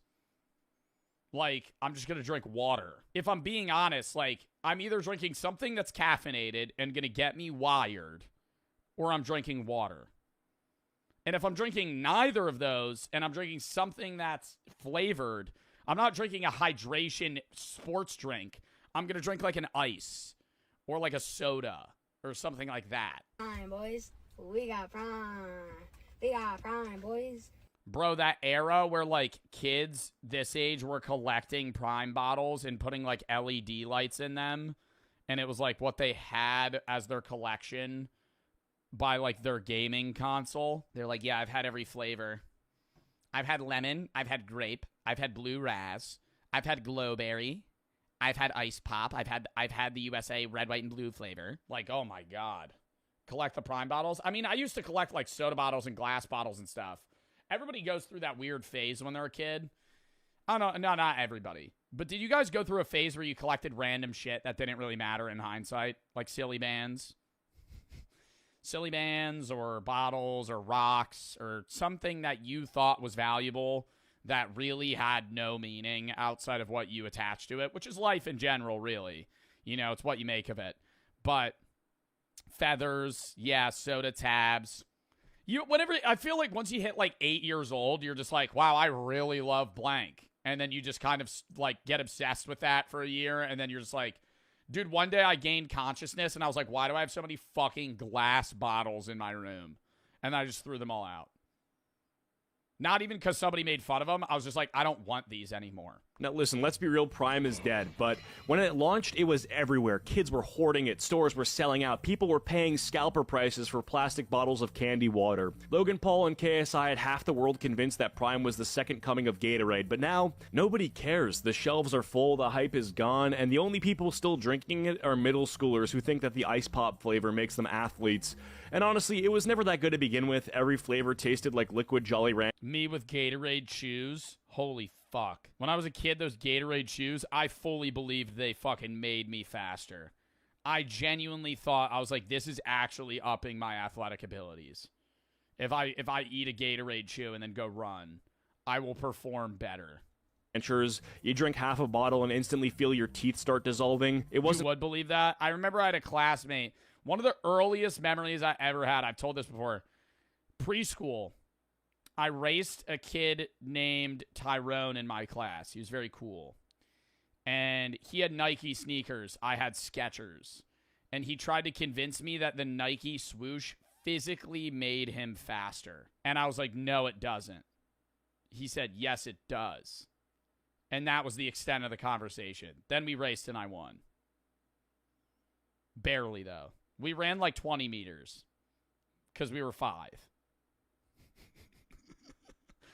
We ran literally like 20 yards, like 60 feet. And it was like, I beat him by like a foot. And I was like, yeah, guess that proves it. Me being a scientist back then. Hydration, you know, it was just influencer juice. The label might have said How do you remember this? Dude, I remember gym class too. We used to have these stretchy bands in preschool. I used to cry in the corner because I would miss my mom. And I would show, I literally can picture the room in my brain. I would walk in through the wooden door. I would immediately pivot to the left, sit in like the panic corner, and just go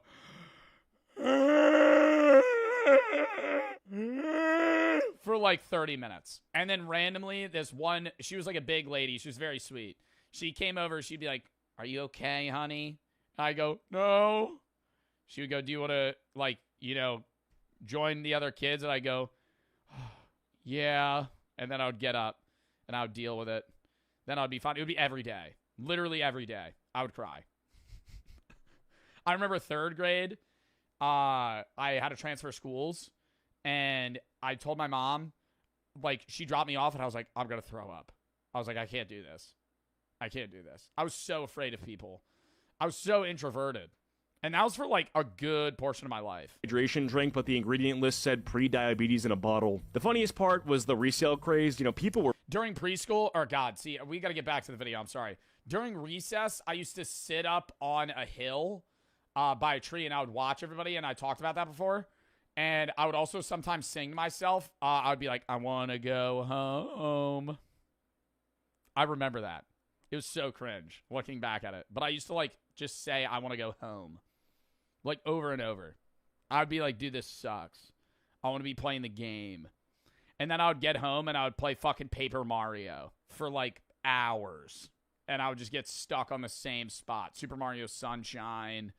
I would be gaming. Paying $20 to $30 a bottle during the peak. Imagine telling your kids that you spent sneaker money on a Logan Paul Kool-Aid. This thing was a total fad, and now it's sitting in clearance aisle right next to Bang Energy. I definitely didn't get to all the overhyped product. Bang Energy. Bro, y'all remember the TikTok era where Bang Energy would be like, so don't you, it'd be like POV, the kid obsessed with Bang in school. It would always be like a fucking skit centered around Bang. So I've been drinking my super creatine lately. I'd be like, bro, this is clearly an ad. That or the coldest water bottle, just over and over again. It's in this video. So when I saw somebody with a Bang thing, though, I knew they had to like post multiple times per month, but they were getting a bag. Like if you were a Bang guy, you were probably getting paid, if I had to guess, probably like $3 or $4K a month just to like promo Bang. Coldest water bottle, bro, you're probably getting paid $100 to post like 10 videos. So when I saw somebody post a video with the coldest water bottle in the back, I was like, this motherfucker got scammed. This motherfucker got scammed. The coldest water bottle. So if this video gets... Didn't you do that one? No. I applied to be a Bang creator, though. I'm happy they didn't accept me. Or they just left me on red. They never responded. At the time, I wanted to promote Bang, even though I was like, this is a shitty product, because I had no money. I had no money. I was broke. I had just quit at GNC. I probably had like 300K on TikTok. And I was like, bro, there's a chance. There's a chance. There's not a chance. And I'm happy because looking back at it, that shit was dog ass. G Fuel, I did work with G Fuel for a bit. But that was different. And that was like a stream YouTube thing. 10,000 likes, I will do a part 2. Let me know what I missed down in the comments. Oh, what did he just say, though? $20 to $30 about Prime bottle during the peak. Imagine telling your kids that you spent sneaker money on a Logan Paul Kool-Aid. This thing was a total fad, and now it's sitting in clearance aisle right next to Bang Energy. I definitely didn't get to all the overhyped products in this video, so if... Do you think when we're older and we have kids and they come to us and they're like, Dad, or like, Mom, I need money for this, do you think we'll understand their mindset? Because I'm assuming the trends are going to change even more to like weird shit. I don't know. It's because like you got to think your parents looking at you, like if you don't have millennial parents, your parents looking at you and being like, I want $20 to buy this Fortnite skin. Like they're looking at you like you're crazy, right? Like what is wrong? Why do you care about that? I look at that and I'm like, okay, it makes sense. I like buying video game skins, right? Even though it is, I know I could recognize that it's a stupid spending of money. It's like, I enjoy that. I just wonder when we're older, if we're going to look back at that and it be even weirder, right? Like your kid coming to you and being like, I need $40 for this. And I'm going to be like, bro, who cares? Like, why do you want that? I don't know. That was a fucking fire video, though. Cheats makes good content. But I got to piss real quick, actually. Count me down 30 seconds.